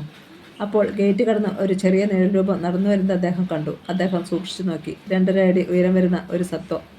മനുഷ്യനാണെന്ന് വിശ്വസിക്കുവാൻ ബുദ്ധിമുട്ട് തോന്നി. നിലാവിൻ്റെ വെളിച്ചത്തിൽ അതിനെ വ്യക്തമായി കണ്ടു. മനുഷ്യൻ തന്നെ. ചെറിയ മനുഷ്യൻ. ചിലപ്പോൾ ആ ഡയറി അന്വേഷിച്ച് വന്നായിരിക്കുമെന്ന് അദ്ദേഹത്തിന് തോന്നി. ഇസ്രയേലിൻ്റെ കിങ്കരന്മാർ മഞ്ഞക്കാറിലെ യാത്ര മതിയാക്കിയിരിക്കുന്നു. തുറന്നു കിടക്കുന്ന വാതിലൂടെ ആ കൊച്ചു മനുഷ്യൻ ഉള്ളിൽ കടന്നു. വിസിറ്റിംഗ് റൂമിലെത്തിയ അയാൾ ഹൊറോഡ് ഗ്രീലിയുടെ മുറിയിലേക്ക് ഒരു സ്ഥിരപരിചിതനെ പോലെ നടന്നു. ഇതെല്ലാം ഡിറ്റക്റ്റീവ് പാട്രിക് മറഞ്ഞു നിന്ന് ശ്രദ്ധിക്കുന്നുണ്ടായിരുന്നു. അയാളൊന്ന് സംശയിച്ചു നിന്നതിന് ശേഷം മുറിക്കുള്ളിലേക്ക് കടന്നു. പെട്ടെന്ന് പാട്രിക് ആ മുറിയിലേക്ക് കയറി. ഹേ! പാട്രിക്കിൻ്റെ ചെവിയുടെ സമീപത്തുകൂടെ ഒരു ബുള്ളറ്റ് പാഞ്ഞുപോയി. അത് ഒരു ജനലിൽ ചെന്ന് തറച്ചു. ജനൽ ചില്ലി തകർന്നു പോയി. പെട്ടെന്ന് പാട്രിക്കിൻ്റെ ഒരു താഴ്ണമേറ്റ് ആ മനുഷ്യൻ മറിഞ്ഞു വീണു. റിവോൾവർ കയ്യിൽ നിന്ന് തെറിച്ചുപോയി. തറയിൽ കമിഴ്ന്നു വീണ അയാളുടെ കൈകൾ അദ്ദേഹം പുറകോട്ട് ചേർത്ത് വെച്ചു. എപ്പോഴും പാൻറ്റിൻ്റെ പോക്കറ്റിൽ കരുതാറുള്ള നൈലോൺ ചരടെടുത്ത് അയാളുടെ കൈകൾ ബന്ധിച്ചു. അതിനുശേഷം അയാളെടുത്ത് കസേരയിലിരുത്തി. നിങ്ങളുടെ പേരെന്താണ്? അയാൾ കവിമുഖമായി കസേരയിൽ ഇരുന്നു കൊണ്ട് പാട്രിക് ചോദിച്ചു. ഹെർമൻ, നിസ്സഹായനായി അയാൾ പറഞ്ഞു. നിങ്ങൾ ഇവിടെ വന്നതെന്തിനാണ്? ഇസ്രയേലിൻ്റെ ഡയറി എടുക്കാൻ. ഇതുവരെ നിങ്ങൾ എവിടെയായിരുന്നു? ഇസ്രയേലിൻ്റെ കേന്ദ്രത്തിൽ. നിങ്ങൾ ഇസ്രയേലിന് വേണ്ടി എന്തെങ്കിലും ഭീകരപ്രവർത്തനങ്ങൾ നടത്തിയിരുന്നോ? ഉണ്ട്. പ്രൊഫസർ ബർണാഡിനെ സൺ പിസ്റ്റൾ ഉപയോഗിച്ച് കൊന്നു. എന്ത്? നിങ്ങളാണോ ബർണാഡിൻ്റെ ഘാതകൻ? അതെ. പാട്രിക് അടുത്ത ചോദ്യം ചോദിക്കുന്നതിന് മുമ്പ് ഹെർമൻ കസേരയിൽ നിന്നും ഉരുണ്ടു വീണു. അപ്പോൾ അയാളുടെ വസ്ത്രത്തിനുള്ളിൽ നിന്നും ചില ഗുളികകൾ നിലത്ത് വീഴുകയും അത് അയാൾ കടിച്ചെടുത്ത് വിഴുങ്ങുകയും ചെയ്തു. പാട്രിക്കിന് ഒന്നും ചെയ്യാൻ കഴിഞ്ഞില്ല. അതിനു മുൻപ് അയാൾ 3 ഗുളികകൾ വിഴുങ്ങിയിരുന്നു. എന്നാൽ ഒരു ഗുളിക പാട്രിക് നിലത്തു നിന്ന് എടുത്തു. അത് ഈജിപ്ഷ്യൻ കമ്പനിക്കാരുടേതായിരുന്നു. നിമിഷങ്ങൾ കഴിഞ്ഞപ്പോൾ ഹെർമൻ്റെ ഹൃദയസ്പന്ദനം നിലച്ചു. പാട്രിക് ഫോണെടുത്ത് പോലീസ് സ്റ്റേഷനിലേക്ക് ഡയൽ ചെയ്തു. രാത്രി 2 മണിയോടുകൂടി പാട്രിക്കിന് സീക്രട്ട് സർവീസ് കേന്ദ്രത്തിൽ നിന്നും വയർലെസ് സന്ദേശം ലഭിച്ചു. ഗ്രേറ്റ് ഡിവൈഡിംഗ് റേഞ്ചിലുള്ള ഇസ്രയേലിൻ്റെ കേന്ദ്രം വലിയ രക്തച്ചൊരിച്ചിൽ കൂടാതെ തന്നെ പിടിച്ചെടുത്തിരിക്കുന്നു. എന്നാൽ ഡോക്ടർ സീറോയെപ്പറ്റി യാതൊരു അറിവുമില്ല. ബ്രേക്ക്ഫാസ്റ്റിന് ശേഷം ഡിറ്റക്റ്റീവ് പാട്രിക് ചിന്താധീനനായി വിസിറ്റിംഗ് റൂമിലെ സെറ്റിയിൽ മലർന്നു കിടന്നു. അദ്ദേഹത്തിൻ്റെ വിരലുകൾക്കിടയിൽ ഇരുന്ന് ഒരു സിഗരറ്റ് എരിയുന്നുമുണ്ട്. ഇസ്രയേലിനെ പറ്റിയുള്ള ചിന്തയാണ് അദ്ദേഹത്തെ വിഷമിപ്പിച്ചിരിക്കുന്നത്. എവിടെയും രഹസ്യ പോലീസുകാർ ഉള്ളതിനാൽ അയാൾ വിദേശത്തേക്ക് പോകാൻ സാധ്യതയില്ല. അയാൾ ഒളിവിലാണ്. എന്നാൽ എവിടെയായിരിക്കും അയാൾ ഒളിച്ചിരിക്കുന്നത്? ഈ വക ചിന്തകളിൽ മുഴുകിയിരിക്കുമ്പോൾ അദ്ദേഹത്തിൻ്റെ മുൻപിലുണ്ടായിരുന്ന ടെലിഫോൺ ശബ്ദിച്ചു. ഇരുന്നു കൊണ്ട് തൻ്റെ വലതുകര നീട്ടി അദ്ദേഹം റിസീവർ കയ്യിലെടുത്തു. 3 മിനിറ്റ് നേരം അദ്ദേഹം ഫോണിലൂടെ സംസാരിച്ചു. സിൽവിയായിരുന്നു അത്. ബ്രിസ്ബെയിനിലെ അവളുടെ അങ്കിളുടെ അസുഖം ഭേദമായിക്കൊണ്ടിരിക്കുന്നു എന്ന സന്തോഷ വാർത്തയാണ് അവൾ അറിയിച്ചത്. പാട്രിക്കിന് ഡോക്ടർ നെൽസനെക്കുറിച്ച് കൂടുതൽ മതിപ്പ് തോന്നി. കൂടുതൽ പ്രശസ്തിയില്ലാത്ത ഒരു ശാസ്ത്രജ്ഞൻ. പാട്രിക് ഫോണിലൂടെ ബക്കിയുടെ വിവരങ്ങൾ ചോദിച്ചറിഞ്ഞു. അവളുടെ അസുഖം പൂർണ്ണമായും ഭേദമായിരിക്കുന്നു. നാളെ അവളെ ഹോസ്പിറ്റലിൽ നിന്നും കൊണ്ടുപോകാമെന്നും അൽഫോൺസ് അറിയിച്ചു. ഗാരേജിൽ നിന്നും കാറിറക്കി അദ്ദേഹം സാവധാനം ഓടിച്ചു. അരമണിക്കൂർ കഴിഞ്ഞപ്പോൾ കാർ ഹോസ്പിറ്റലിന് മുൻപിൽ നിന്നു. ഡോക്ടർ നെൽസൺ ബ്രിസ്ബെയിനിൽ നിന്നും തിരിച്ചു വന്നിട്ടില്ലായിരുന്നതിനാൽ അൽഫോൺസ പാട്രിക്കിനെ ബക്കിയുടെ മുറിയിലേക്ക് നയിച്ചു. ബെഡിൽ ബക്കി കണ്ണടച്ച് കിടക്കുകയായിരുന്നു. മുറിയിൽ കാൽപെരുമാറ്റം കേട്ടപ്പോൾ അവൾ കണ്ണു തുറന്നു നോക്കി. പാട്രിക്കിനെ കണ്ടപ്പോൾ അവളുടെ അധരങ്ങളിൽ ഒരു പുഞ്ചിരി വിരിഞ്ഞു. ബെഡിൽ നിന്നും എഴുന്നേൽക്കാൻ ശ്രമിച്ച അവളെ അദ്ദേഹം തടഞ്ഞു. അവളുടെ വിളറി വെളുത്തിരുന്ന കവിൾത്തടങ്ങളിൽ ഒരു പ്രകാശം ഓളം വെട്ടുന്നുണ്ട്. രക്തച്ചെവി മാഞ്ഞ് ഉണങ്ങി വരണ്ടിരുന്ന അധരങ്ങളിൽ വശ്യമായ ഒരു പുഞ്ചിരി വിടർന്നു നിൽക്കുന്നുണ്ട്. അവളുടെ അസുഖം അവളെ വിട്ടുമാറിയതിൻ്റെ തെളിവുകളായിരുന്നു അവ. വൈകുന്നേരമായപ്പോൾ ഡിറ്റക്റ്റീവ് പാട്രിക്കിന് സീക്രട്ട് സർവീസ് കേന്ദ്രത്തിൽ നിന്നും സന്ദേശം ലഭിച്ചു. ആസ്ട്രേലിയ ഭൂഖണ്ഡത്തിൻ്റെ വിവിധ ഭാഗങ്ങളിൽ നിന്നായി ഇസ്രയേലിൻ്റെ 324 മഞ്ഞ കാറുകൾ പിടിച്ചെടുത്തിരിക്കുന്നു. അതിലുള്ള ഡ്രൈവർമാരെയും ഇസ്രയേലിൻ്റെ ഏജന്റുമാരെയും പോലീസ് കസ്റ്റഡിയിലെടുത്തിട്ടുണ്ട്. എത്ര ഭയങ്കരമായ ഭീകരപ്രവർത്തന വലയത്തിൻ്റെ കമാൻഡറാണ് ഇസഡ്. ശാസ്ത്രജ്ഞനായ ഡോക്ടർ സീറോ, കുതന്ത്ര ബുദ്ധിയായ ഹൊറോഡ് ഗ്രീലി. അവൻ്റെ പ്രതാപം അസ്തമിച്ചിരിക്കുന്നു. അവൻ്റെ സർവ്വ രഹസ്യങ്ങളും വെളിച്ചത്തായിരിക്കുന്നു. രാത്രിയുടെ നിഗൂഢതയിൽ പ്രകൃതിയെ പ്രകമ്പനം കൊള്ളിച്ച ആ തസ്കരവീരൻ ഇന്ന് പോലീസിനെ ഭയന്ന് ഒളിവിൽ കഴിയുന്നു. അവൻ എവിടെയായിരിക്കും അഭയം തേടിയിരിക്കുന്നത്? തൻ്റെ ജോലിയുടെ വിഷമഭാഗങ്ങൾ കഴിഞ്ഞെങ്കിലും ഡോക്ടർ സീറോയെ നശിപ്പിക്കുകയോ കീഴ്പ്പെടുത്തുകയോ ചെയ്തെങ്കിൽ മാത്രമേ ജോലി അവസാനിക്കുകയുള്ളൂ. 2ാം നിരയുടെ വരാന്തയുടെ പടിഞ്ഞാറേ അറ്റത്ത് നിന്ന് പാട്രിക് പശ്ചിമ മണ്ഡലത്തിലേക്ക് നോക്കി. രക്തക്കറ പുരണ്ട മുഖവുമായി ദിനകരൻ അമ്പരത്തിൻ്റെ കോണിലേക്ക് വഴുതിയിറങ്ങുന്നു. ഡോക്ടർ സീറോയുടെ അസ്തമിക്കുന്ന പ്രതാപത്തെപ്പറ്റിയാണ് അപ്പോൾ അദ്ദേഹം ചിന്തിച്ചത്. നിമിഷങ്ങൾക്കുള്ളിൽ സൂര്യൻ കടലിൽ മുങ്ങി ശ്വാസം മുട്ടി മരിക്കും. അതുപോലെ ഇസഡ് എന്ന സംഹാരമൂർത്തി മരിക്കുകയില്ലേ? ഒരു കാർ റോഡിൽ വന്നു നിന്നു. ഒരു മഞ്ഞ കാർ. ഇസഡിൻ്റെ അവസാനത്തെ മഞ്ഞക്കാർ. കാറിൽ നിന്നും ഒരു കറുത്ത ദീർഘകായൻ പുറത്തിറങ്ങി. പാട്രിക് ബൈനോക്കുലേഴ്സ് എടുത്തു അയാളെ വീക്ഷിച്ചു. അതെ, ഇസഡ്. തന്നെ നശിപ്പിക്കുകയായിരിക്കും അയാളുടെ അവസാനത്തെ ശ്രമം എന്ന് ഡിറ്റക്റ്റീവിന് തോന്നി. കാറിൽ നിന്നിറങ്ങിയ ഡോക്ടർ സീറോ ദൂരദർശിനിയിലൂടെ നോക്കുന്നത് അദ്ദേഹം കണ്ടു. പാട്രിക് ഇരുളിലേക്ക് നീങ്ങി നിന്നു. വരാന്തയിലും മുറിയിലും ലൈറ്റിട്ടിട്ടില്ല. അതിനാൽ തന്നെ അയാൾ കാണുകയില്ലെന്ന് പാട്രിക് മനസ്സിലാക്കി. പരിസരം ശ്രദ്ധിച്ചു ഉറപ്പുവരുത്തിയതിനു ശേഷം ഡോക്ടർ സീറോ കെട്ടിടത്തിന് നേരെ നടന്നു. ഇനി അവനെ തിരിച്ചുവിടരുതെന്ന് പാട്രിക് ഉറച്ചു. അദ്ദേഹം അവനെ നേരിടാൻ തയ്യാറായി. ശ്രദ്ധിച്ച കാലടികളോടെ അദ്ദേഹം കോണിപ്പടിയുടെ സമീപത്തേക്ക് നടന്നു. അപ്പോൾ സീറോ പ്രകാശമില്ലാത്ത വിസിറ്റിംഗ് റൂമിലൂടെ ഫോർവേഡ് ഗ്രീലിയുടെ മുറിയുടെ നേരെ നടന്നു. പാട്രിക് വളരെ ശ്രദ്ധയോടെ കോണിപ്പടി ചവിട്ടിയിറങ്ങി. എന്നാൽ ബൂട്ട്സ് നിലത്ത് തട്ടി ചെറിയ ഒരു ശബ്ദമുണ്ടായി. ടേ! ഡോക്ടർ തിരിഞ്ഞതും പാട്രിക്കിൻ്റെ നേരെ നിറയൊഴിച്ചതും ഒരുമിച്ച് കഴിഞ്ഞു. അദ്ദേഹം താഴേക്ക് കുനിഞ്ഞതിനാൽ വെടിയുണ്ട ലക്ഷ്യം തെറ്റി. ടേ! പാട്രിക്കിൻ്റെ കൈത്തോക്ക് ഡോക്ടറുടെ കാൽമുട്ടിനെ ലക്ഷ്യമാക്കി ഗർജിച്ചു. വെടിയുണ്ടയുടെ ലക്ഷ്യത്തിൽ നിന്നും വഴുതിമാറിയ ഡോക്ടർ സീറോ മിന്നൽ വേഗത്തിൽ വാതിലിലൂടെ പുറത്തേക്ക് പാഞ്ഞു. പുറകെ ഡിറ്റക്റ്റീവും. റോഡിലെത്തിയ സീറോ കാറിൽ ചാടിക്കയറി. അത് പടിഞ്ഞാറ് ഭാഗത്തേക്ക് പാഞ്ഞുപോയി. ഒട്ടും സമയം പാഴാക്കാതെ ഡിറ്റക്റ്റീവ് പാട്രിക് ഗാരേജിൽ നിന്നും കാറിറക്കി അയാളെ പിന്തുടർന്നു. അപ്പോൾ എന്താണ് സംഭവിച്ചതെന്നറിയാതെ പരിഭ്രാന്തയായ ജെന്നി വാതിൽപ്പടിയിൽ ചാരി ഒരു ശിലാപ്രതിമ പോലെ നിന്നിരുന്നു. അരമണിക്കൂർ നേരം ആ മത്സര ഓട്ടം തുടർന്നു. അതിനിടയിൽ അവർക്ക് അഭിമുഖമായി വന്ന കാർ അവരുടെ പിന്നിലേക്ക് പാഞ്ഞു. അവസാനം റോഡ് സൈഡിലുള്ള ഒരു ഇരുളടഞ്ഞ കെട്ടിടത്തിന് നേരെ മഞ്ഞക്കാർ തിരിഞ്ഞു. മഞ്ഞക്കാർ അടുത്ത് ചെന്നപ്പോൾ കെട്ടിടത്തിൻ്റെ മുൻപിലുള്ള ഇരുമ്പ് ഗേറ്റ് തുറന്ന് കാർ ഉള്ളിൽ കടന്നപ്പോൾ അത് യാന്ത്രികമായി അടയുകയും ചെയ്തു. ഈ കെട്ടിടത്തിലേക്കാണ് അജ്ഞാതരായ 2 പേർ ബെക്കിയെ കൂട്ടിക്കൊണ്ട് വന്നതെന്ന് പാട്രിക്ക് മനസ്സിലാക്കി. അവൾ പറഞ്ഞ അടയാളങ്ങളെല്ലാം ഉള്ളതായിരുന്നു ആ കെട്ടിടവും പരിസരവും. അദ്ദേഹം വന്ന വേഗതയിൽ തന്നെ കാർ ഗേറ്റിലേക്ക് കടത്തി. കാറിൻ്റെ ശക്തിയായ പ്രഹരമേറ്റ് തുരുമ്പ് പിടിച്ചിരുന്ന ആ ഇരുമ്പ് പാളി വിജാഗിരികളുമായുള്ള ബന്ധം വിച്ഛേദിച്ചുകൊണ്ട് മുന്നോട്ട് തെറിച്ചുപോയി. ടേ! കാറിൽ നിന്നിറങ്ങാൻ തുടങ്ങിയ പാട്രിക്കിൻ്റെ നേരെ ഒരു വെടിയുണ്ട പാഞ്ഞു വന്നു.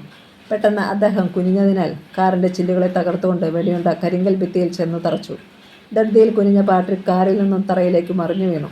ഇരുണ്ട ഒരു വെളിച്ചം മാത്രമേ അവിടെ ഉണ്ടായിരുന്നുള്ളൂ. അടുത്തു തന്നെ മഞ്ഞക്കാറും ഗേറ്റിൻ്റെ തുരുമ്പ് പിടിച്ച ഇരുമ്പ് ഷീറ്റും കിടക്കുന്നത് അദ്ദേഹം കണ്ടു. നിലത്തു നിന്നും പാട്രിക് പിടഞ്ഞെഴുന്നേറ്റു. അപ്പോൾ കെട്ടിടത്തിനകത്തുകൂടി ബൂട്ട്സിൻ്റെ ശബ്ദം അകന്നു പോകുന്നത് കേട്ട് വാതിൽക്കിലേക്ക് നടന്നു.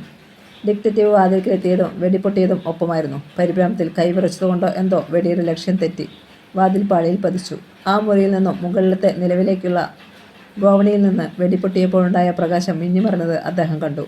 ആ ഭാഗത്തെ ലക്ഷ്യമാക്കി ഡിറ്റക്റ്റീവ് നിറയൊഴിച്ചു. ചില്ലുകൾ ഉടഞ്ഞ് നിലംപതിക്കുന്ന ശബ്ദം കേട്ടപ്പോൾ തൻ്റെ ലക്ഷ്യം തെറ്റി എന്ന് അദ്ദേഹം മനസ്സിലാക്കി. എന്തും വരട്ടെ എന്ന് കരുതി അദ്ദേഹം മുറിയിലേക്ക് പ്രവേശിച്ചു. മുറിയിൽ പ്രകാശമില്ലാതിരുന്നത് അദ്ദേഹത്തിന് ഒരനുഗ്രഹമായി തോന്നി.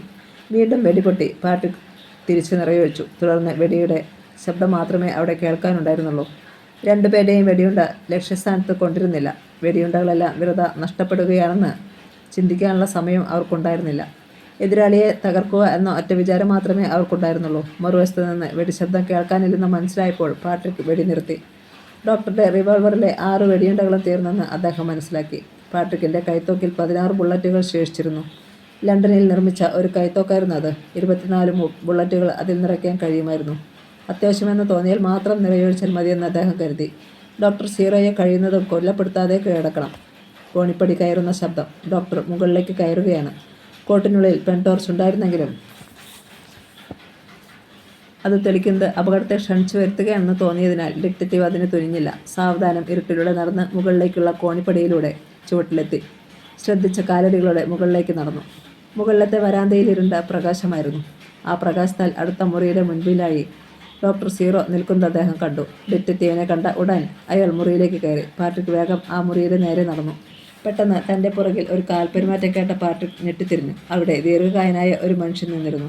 അയാളുടെ പച്ചക്കണ്ണട പാട്രിക് കണ്ടു. അയാളുടെ വലതുകരത്തിൽ ഒരു പിസ്റ്റൾ ഇരുന്നിരുന്നു. പച്ചക്കണ്ണട കാഞ്ചിയിൽ വിരലമർത്തിയതും പാട്രിക് തറയിലേക്ക് കുനിഞ്ഞ് അയാളുടെ ബൂട്ട്സിട്ട കാലുകളിൽ പിടിച്ച് ബലമായി മുൻപോട്ട് വലിച്ചതും ഒരുമിച്ച് കഴിഞ്ഞു. വെട്ടിയിട്ട തടി പോലെ പച്ചക്കണ്ണട നിലത്ത് മലർന്നു വീണു. അയാളുടെ മുകളിലൂടെ ഡിറ്റക്റ്റീവ് കയറി. ഇരുവരും മൽപ്പിടുത്തം. ഇതേസമയം മുറിക്കുള്ളിൽ നിന്നും ഒരു കുഴൽ തോക്കുമായി ഡോക്ടർ സീറോ കടന്നു വന്നു. ഡിറ്റക്റ്റീവ് പാട്രിക്കും പച്ചക്കണ്ണടയും ഉരുണ്ടുമറിഞ്ഞു സർപ്പങ്ങളെപ്പോലെ പിടിക്കുകയാണ്. പാട്രിക്കിൻ്റെ നേരെ നിറയൊഴിക്കാൻ ഡോക്ടർക്ക് ധൈര്യമില്ല. പാട്രിക്കിൻ്റെ നേരെ വയ്ക്കുന്ന വെടി പച്ചക്കണ്ണടയുടെ ശരീരത്തിലാണ് കൊള്ളുന്നതെങ്കിൽ ആ ശക്തി രാക്ഷസൻ നിസ്സഹായനായി നിന്നുപോയി. വാശിയോടെ മൽപ്പിടുത്തം നടത്തുന്നവർ ഉരുണ്ടുമറിഞ്ഞ് ഡോക്ടർ സീറോയുടെ കാൽച്ചോട്ടിലെത്തി. അപ്പോഴും ഡോക്ടർ സീറോ പന്തം കണ്ട പെരിച്ചാഴി പോലെ നിൽക്കുകയായിരുന്നു. കെട്ടിമറിഞ്ഞ് എതിരാളിയെ പിടിക്കുന്നതിനിടയിൽ പാട്രിക് ബൂട്ട്സിട്ട കാലുകൊണ്ട് ഡോക്ടറെ കാലിൽ ശക്തമായി ചവിട്ടി. അപ്രതീക്ഷിതമായുണ്ടായ ആഘാതമേറ്റ് അയാൾ മറിഞ്ഞു വീഴുകയും ചെയ്തു. അടുത്ത ചവിട്ടിന് പാട്രിക് അയാളുടെ കയ്യിൽ നിന്നും തറയിൽ വീണ തോക്ക് തെറിപ്പിച്ചു കളഞ്ഞു. അത് നിരങ്ങി വരാന്തയുടെ അഴിക്കാലിനടിയിലൂടെ താഴേക്ക് വീണു. അപ്പോൾ പാട്രിക് 2 പേരെയും ഒരു സമയത്ത് എതിരിടേണ്ടതായി വന്നു. ഇരുവരും അദ്ദേഹത്തെ ഞെരിച്ചു കൊല്ലുന്നതിന് ശ്രമിച്ചുകൊണ്ടിരുന്നു. ഇതേസമയം ഒരു കാർ കെട്ടിടത്തിന് മുൻപിൽ പാഞ്ഞു വന്നു നിന്നു. അതിൽ നിന്നും സിൽവിയയും പാർക്കുമാനും ഇറങ്ങി ടോർച്ച് തെളിച്ചുകൊണ്ട് കെട്ടിടത്തിന് അകത്തേക്ക് ഓടി. ഡോക്ടർ സീറോ പാട്രിക്കിനെ പിടിക്കാൻ തുടങ്ങിയപ്പോൾ പച്ചക്കണ്ണട അരയിലെ ഉറയിൽ നിന്നും കടാരി വലിച്ചു ഊരുന്നതിന് ഒരു വിഫല ശ്രമം നടത്തി. പാട്രിക്കിൻ്റെ പിടുത്തം അയാളെ ആ ശ്രമത്തിൽ നിന്ന് പിന്തിരിപ്പിച്ചു. എങ്കിലും വളരെ പ്രയാസപ്പെട്ട് അയാൾ കടാരി വലിച്ചൂരി. പാട്രിക്കിനെ ആഞ്ഞുകുത്താൻ കടാരി ഓങ്ങിയതും പാർക്കുമാൻ അത് തട്ടിത്തെറിപ്പിച്ചതും ഒരുമിച്ചായിരുന്നു. പാട്രിക് പച്ചക്കണ്ണടയെ ശക്തമായി പാർക്കുമാൻ്റെ മുൻപിലേക്ക് തള്ളി. ഇരയെ കണ്ട സിംഹത്തെപ്പോലെ അയാൾ പച്ചക്കണ്ണടയുടെ മേൽ ചാടി വീണു. ഇരുവരും കോണിപ്പടിയിലൂടെ ഉരുണ്ടുരുണ്ട് താഴേക്ക് പോയി. അയാളുടെ പച്ചക്കണ്ണട ഇതിനകം പൊട്ടിത്തകർന്നു പോയിരുന്നു. അടിയിൽ പച്ചക്കണ്ണടയും പാർക്കുമാനും, മുകളിൽ ഡിറ്റക്റ്റീവ് പാട്രിക്കും ഡോക്ടർ സീറോയും. ബുദ്ധിരാക്ഷസനും ശക്തിരാക്ഷസനും. പാട്രിക്കിൻ്റെ പിടിയിൽ നിന്നും തെന്നി ഡോക്ടർ സീറോ അടുത്ത മുറിയിലേക്ക് ഓടി. പുറകെ പാട്രിക്കും. മുറിയിൽ ഒരു യന്ത്രം ഇരുന്നിരുന്നു. ഡോക്ടറുടെ കൈ യന്ത്രത്തിൻ്റെ ലിവറിൽ അമർന്നതും മുറിയിലേക്ക് കയറിയ ഡിറ്റക്റ്റീവ് ഒരു വശത്തേക്ക് മാറിയതും ഒരുമിച്ചായിരുന്നു. യന്ത്രത്തിൻ്റെ മുൻപിലുള്ള ഒരു കുഴലിൽ നിന്നും ശക്തിയായ ഒരു പ്രകാശം വാതിലിന് നേരെ പ്രവഹിച്ചു. പാട്രിക് ഒരു വശത്തേക്ക് മാറിയില്ലായിരുന്നെങ്കിൽ അദ്ദേഹം മോഹാലസ്യപ്പെട്ട് നിലംപതിക്കുമായിരുന്നു. ഡോക്ടറുടെ ഒരു കരം വേറൊരു ലിവറിന് നേരെ നീങ്ങുന്നത് അദ്ദേഹം കണ്ടു. ഉടൻ പാട്രിക് ആ കൈയിൽ ബലമായി പിടിച്ചു വലിച്ചു. അതിൻ്റെ ശക്തി കൊണ്ട് ഡോക്ടറും അയാളുടെ പുറത്തേക്ക് പാട്രിക്കും മറിഞ്ഞു വീണു. ഇരുട്ടിൽ നിന്നും അവർ മൽപ്പിടുത്തം തുടങ്ങി. ഡോക്ടറുടെ ശക്തിയായ ഒരു താരണമേറ്റ് പാട്രിക് മുറിയുടെ ഭിത്തിയിൽ ചെന്നിടിച്ചു. ഡോക്ടർ ഉടനെ ഒരു ലിവറിൽ പിടിച്ച് തിരിച്ചു. പാട്രിക് ചെന്നു വീണ ഭാഗത്തെ ഭിത്തി ഇളകി മാറുകയും അദ്ദേഹം അങ്ങോട്ട് മറിയുകയും ചെയ്തു. ഇളകി മാറിയ ഭിത്തി വേഗം ആദ്യത്തെ പോലെ ആകുകയും ചെയ്തു. ഇരുട്ടുമുറിയിലേക്ക് തള്ളപ്പെട്ട പാട്രിക് ചാടി എണീറ്റ് ചുറ്റും നോക്കി. കൂരിരുട്ടിൽ അദ്ദേഹത്തിന് ഒന്നും കാണാൻ സാധിച്ചില്ല. കോട്ടിനുള്ളിൽ വച്ചിരുന്ന പെൺടോർച്ചെടുത്ത് തെളിച്ചു. ഒരടി വ്യാസമുള്ള പ്രകാശം ഭിത്തിയിൽ പതിഞ്ഞു. ആ പ്രകാശത്തിൽ ഭിത്തിയിൽ ഒരു കൈപ്പിടി അദ്ദേഹം കണ്ടു. ഉടനെ അതിൽ പിടിച്ച് തിരിച്ചു. അവിടെയുള്ള ഭിത്തി 3 അടി വീതിയിൽ ഇളകി മാറി. പെട്ടെന്ന് അദ്ദേഹം മുറിയിലേക്ക് കടന്നു. ഡോക്ടർ അവിടെ ഉണ്ടായിരുന്നില്ല. വലതു കരത്തിൽ കൈത്തോക്കും ഇടതു കരത്തിൽ പെൺടോർച്ചുമായി അദ്ദേഹം മുറിയിൽ നിന്നും പുറത്തു വന്നു. അപ്പോൾ വരാന്തയിൽ നിന്ന് ഡോക്ടർ കോണിപ്പടിയിലൂടെ ഇറങ്ങുന്നത് അദ്ദേഹം കണ്ടു. കോണിപ്പടി ഇറങ്ങിയ പാട്രിക് കണ്ടത് പാർക്കുമാനും ഡോക്ടർ സീറോയും തമ്മിൽ ഏറ്റുമുട്ടുന്നതാണ്. മുറിയുടെ ഒരു വശത്ത് സിൽവിയ നിൽപ്പുണ്ട്. അവളുടെ കയ്യിൽ ഒരു റിവോൾവറുമുണ്ട്. ഡോക്ടറുടെ നേരെ നിറയൊഴിച്ചാൽ പാർക്കുമാൻ്റെ ശരീരത്തിൽ കൊള്ളുമോ എന്ന സംശയത്താൽ അവൾ റിവോൾവറും കയ്യിൽ പിടിച്ചുകൊണ്ട് നിസ്സഹായിയായി നിൽക്കുകയാണ്. മുറിയിലെ ലൈറ്റ് പ്രകാശിച്ചിരുന്നതിനാൽ എല്ലാം വ്യക്തമാണ്. ഒരു മൂലയിൽ കൈകൾ പുറകോട്ട് ബന്ധിക്കപ്പെട്ട നിലയിൽ പച്ചക്കണ്ണട കമിഴ്ന്നു കിടപ്പുണ്ട്. അയാളുമായി ഏറ്റുമുട്ടിയതിനാൽ ശക്തനായ പാർക്കുമാനും തളർന്ന മട്ടിലാണ്. ഡോക്ടറുമായി ഏറ്റുമുട്ടുന്ന അയാളുടെ ശരീരത്തിലൂടെ വിയർപ്പ് ചാലുകൾ ഒഴുകുന്നുണ്ടായിരുന്നു. ഒരു പാൻറ്റും ബനിയനും മാത്രമേ പാർക്കുമാൻ ധരിച്ചിരുന്നുള്ളൂ. ബനിയൻ വിയർപ്പ് കൊണ്ട് നനഞ്ഞ് മസിലുകൾ തെറിച്ചു നിൽക്കുന്ന വിരിഞ്ഞ വക്ഷസിൽ ഒട്ടിപ്പിടിച്ചു കിടന്നിരുന്നു. പാട്രിക് കൈത്തോക്ക് ഡോക്ടർ സീറോയുടെ നേരെ നീട്ടി. ഡോക്ടർ സീറോ, നിങ്ങൾ നിൽക്കുന്നിടത്ത് നിന്ന് 1 ഇഞ്ച് പോലും ചലിക്കരുത്. ഡിറ്റക്റ്റീവ് പാട്രിക്കിൻ്റെ കൽപ്പനയെ ധിക്കരിച്ചാൽ ഈ ചൂണ്ടുവിരൽ കാഞ്ചിയിൽ അമരും. ഒരു ഗർജനത്തോടെ ബുള്ളറ്റ് നിങ്ങളുടെ ഹൃദയത്തെ തുളച്ചുകൊണ്ട് കടന്നു പോകും. പാർക്കുമാനമായി പിടിച്ചുകൊണ്ടിരുന്ന ഡോക്ടർ ഏതോ അജ്ഞാത ശക്തി പിടിച്ചു നിർത്തിയതുപോലെ നിന്നു. കൈകൾ മുകളിലേക്ക് ഉയർത്തു. ഡോക്ടർ കീഴടങ്ങി. അയാൾ കൈകൾ സാവധാനം മുകളിലേക്ക് ഉയർത്തി. ടിക്. ആ കൈ മിന്നൽ പോലെ പുറകോട്ട് കറങ്ങി കൈത്തോക്ക് തെറ്റിത്തെറിപ്പിച്ചു കളഞ്ഞു. മുറിയുടെ മൂലയിലേക്ക് തെറിച്ചുപോയ കൈത്തോക്ക് എടുക്കാൻ തുനിയാതെ പാട്രിക് ഡോക്ടറുടെ കഴുത്തിന് കൈ നിവർത്തി ആഞ്ഞൊരു വെട്ടുകൊടുത്തു. അയാൾ പാർക്കുമാൻ്റെ മുൻപിലേക്ക് മറിഞ്ഞു. പാർക്കുമാനും ഒരെണ്ണം കൊടുത്തു. അപ്പോൾ ഡോക്ടറുടെ പോക്കറ്റിൽ നിന്നും ഒരു താക്കോൽ കൂട്ടം തറയിൽ വീണു. പാട്രിക്കിൻ്റെ നേരെ മറിഞ്ഞു വന്ന ഡോക്ടറെ അദ്ദേഹം കണക്കിന് ഒന്നുകൂടി കൊടുത്തു. എന്തിനധികം, ഫുട്ബോൾ അടിക്കുന്നത് പോലെ പാട്രിക്കും പാർക്കുമാനും ഡോക്ടർ സീറോയെ അടിച്ചു. അവസാനത്തെ അടിക്ക് മറിഞ്ഞു വീണ ഡോക്ടറുടെ കൈകൾ പാട്രിക്കിൻ്റെ പാൻറ്റിൻ്റെ പോക്കറ്റിൽ നിന്നും നൈലോൺ ചരടെടുത്ത് ബന്ധിച്ചു. അടുത്ത മുറികളിൽ എവിടെയെങ്കിലും ഫോൺ കാണുമോ? നെറ്റിയിലേക്ക് വീണ തലമുടി ഒതുക്കി വെച്ചുകൊണ്ട് ഡിറ്റക്റ്റീവ് പാട്രിക് സിൽവിയയുടെ നേരെ നോക്കി. അടുത്ത മുറിയിലുണ്ട്, അവൾ പറഞ്ഞു. സ്റ്റേഷനിലേക്ക് ഫോൺ ചെയ്യാനാണെങ്കിൽ ബുദ്ധിമുട്ടണ്ട, ഞാൻ അറിയിച്ചിട്ടുണ്ട്. താങ്ക്സ്. പാട്രിക് തനിക്ക് പ്രിയപ്പെട്ട കിങ് ആൻഡ് സ്പിങ് സിഗരറ്റിന് ലൈറ്റർ തെളിച്ച് തീ കൊളുത്തി. എന്നിട്ട് നിലത്ത് കിടന്ന താക്കോൽക്കൂട്ടം കയ്യിലെടുത്തു. പാർക്കുമാൻ കർച്ചീഫ് കൊണ്ട് ശരീരത്തെ വിയർപ്പ് തുടച്ചു കളയുകയാണ്. പോലീസ് വാൻ ഒരു ഞരക്കത്തോടെ വന്നു നിന്നു. ഇൻസ്പെക്ടർ പോലീസുകാരും മുറിയിലേക്ക് വന്നു. ഒരു മഹായുദ്ധം കഴിഞ്ഞ മട്ടുണ്ടല്ലോ. മുറി മുഴുവൻ ഒന്ന് അവലോകനം ചെയ്ത ശേഷം ഇൻസ്പെക്ടർ അല്പം ഫലിതം കലർത്തി പറഞ്ഞു. ഡിറ്റക്റ്റീവ് പാട്രിക് ഒന്ന് ചിരിക്കാൻ ശ്രമിച്ചു. ഇവരെ ഞാൻ താങ്കളെ ഏൽപ്പിച്ചിരിക്കുന്നു. പാട്രിക് ബന്ധസ്ഥരായി കിടക്കുന്നവരെ നോക്കി ഇൻസ്പെക്ടറോട് പറഞ്ഞു. അപ്പോൾ ഡോക്ടർ സീറോ വേദന കൊണ്ട് ഒന്ന് ഞരങ്ങി. പാട്രിക് താക്കോലുമായി നിരയായുള്ള അടുത്ത മുറിയിലേക്ക് നടന്നു. ഓരോ മുറിയും അദ്ദേഹം തുറന്ന് പരിശോധിച്ചു. അദ്ദേഹം അന്വേഷിച്ചത് അവിടെ കണ്ടില്ല. 7ാമത്തെ മുറിയിൽ അദ്ദേഹം എത്തി. ആ മുറിയിൽ വെറും തറയിൽ ഒരു യുവതി അവശയായി കിടന്നിരുന്നു. വാടിയ റോസാപുഷ്പം പോലെ. അത് പ്രൊഫസർ ബെർണാഡിൻ്റെ പുത്രി മിസ് റോസ് ആയിരുന്നു. പാട്രിക് അവളെ മുറിയിൽ നിന്ന് പുറത്തു കൊണ്ടുവന്നു. ലക്ഷക്കണക്കിന് പണം ഡോക്ടർ സീറോ തൻ്റെ കിങ്കരന്മാരെ അയച്ച് മിസ് റോസിൽ നിന്നും ആവശ്യപ്പെട്ടിരുന്നു. എന്നാൽ അവൾ അത് നിരസിച്ചു. അതിനാലാണ് ഡോക്ടർ അവളെ തട്ടിക്കൊണ്ടുവന്നത്. ഭീഷണിപ്പെടുത്തിയിട്ടും അവൾ പണം കൊടുക്കാൻ തയ്യാറാകാത്തതിനാൽ ഡോക്ടർ അവളെ ഇരുട്ടുമുറിയിലെ അടച്ചുവത്രേ. റോസിൽ നിന്ന് ഡിറ്റക്റ്റീവ് പാട്രിക് ചോദിച്ച് മനസ്സിലാക്കിയതാണിത്. ഇത് ഹൈറോഡ് ഗ്രീലി അല്ലേ? ഇൻസ്പെക്ടർ അത്ഭുതത്തോടെ ഡിറ്റക്റ്റീവിനെ നേരെ നോക്കി. അതെ, അവൻ തന്നെയാണ്. ഡോക്ടർ സീറോ എന്ന സംഹാരമൂർത്തി, ഇസഡ് എന്ന കനകപ്രേമി. ഒരു നിശ്ചിത കാലത്തിനുള്ളിൽ ആസ്ട്രേലിയ ഭൂഖണ്ഡത്തെ പ്രകമ്പനം കൊള്ളിച്ച ഇസഡിനെ കയറ്റിയ പോലീസ് വാൻ പാഞ്ഞു പോകുന്നു നോക്കി സ്ട്രീറ്റ് ലൈറ്റുകൾ പുഞ്ചിരി തൂക്കി. അടുത്ത ദിവസം ഡോക്ടർ സീറോ മരിച്ചു എന്ന വാർത്തയാണ് പാട്രിക് കേട്ടത്. പൊട്ടാസ്യം സയനൈഡ് എന്ന മാരകമായ വിഷമാണ് ആ ഭീകരൻ്റെ മരണഹേതു. പ്രശാന്ത സുന്ദരമായ സായാഹ്നം. പാട്രിക് ന്യൂറോണിൻ്റെ കരവലയത്തിൽ അവൾ ഒതുങ്ങി നിന്നു. അധരങ്ങളോടടുത്തു. താൻ അലിഞ്ഞലിഞ്ഞ് ഇല്ലാതാവുകയാണെന്ന് സിൽവിയയ്ക്ക് തോന്നി. മഞ്ഞ ഫ്രോക്കിനുള്ളിൽ കൗമാരം മാന്ത്രിക വിദ്യകൾ പ്രയോഗിക്കുന്ന അവളുടെ വീർപ്പുമുട്ടിയ മാറിടം അദ്ദേഹത്തിൻ്റെ വക്ഷത്തിൽ ഞെരിഞ്ഞമർന്നു. അസ്തമന സൂര്യൻ്റെ പൊൻകിരണങ്ങൾ സിൽവിയയുടെ റോസ് നിറത്തിലുള്ള കവിൾത്തടങ്ങളിൽ പതിച്ചപ്പോൾ അത് ആപ്പിൾ പഴം കണക്കെ ചുവന്നു തൊടുത്തു. ഞാൻ ഇസഡിൻ്റെ കെട്ടിടത്തിലാണെന്ന് ഭവതി അറിഞ്ഞതെങ്ങനെയാണ്? അവളുടെ താടി പിടിച്ചുയർത്തിക്കൊണ്ട് അദ്ദേഹം ചോദിച്ചു. താങ്കളുടെ ഡോക്ടറുടെ പുറകെ കാറിൽ പാഞ്ഞു പോകുമ്പോൾ നിങ്ങൾക്ക് അഭിമുഖമായി ഒരു കാറിൽ പാർക്കുമാൻ വരുന്നുണ്ടായിരുന്നു, അവൾ പറഞ്ഞു. മഞ്ഞക്കാരനെ താങ്കൾ വളരെ വേഗത്തിൽ പിന്തുടരുന്നത് കണ്ടപ്പോൾ അതിൽ എന്തോ കേടുണ്ടെന്ന് അയാൾക്ക് തോന്നി. നിങ്ങൾ ആ കെട്ടിടത്തിലേക്ക് പ്രവേശിക്കുന്നതും അയാൾ കണ്ടിരുന്നു. ഉടൻ തന്നെ പാർക്കുമാൻ എന്നെ വിവരം അറിയിച്ചു.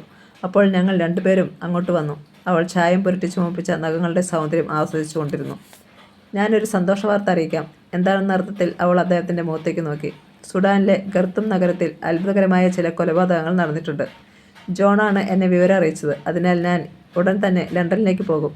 പുതിയ കേസിനെ പറ്റി പഠിച്ചുകൊണ്ടിരിക്കുന്നു, പാട്രിക് പറഞ്ഞു. സിൽവിയയുടെ മിഴികളിൽ ഒരു തിളക്കം.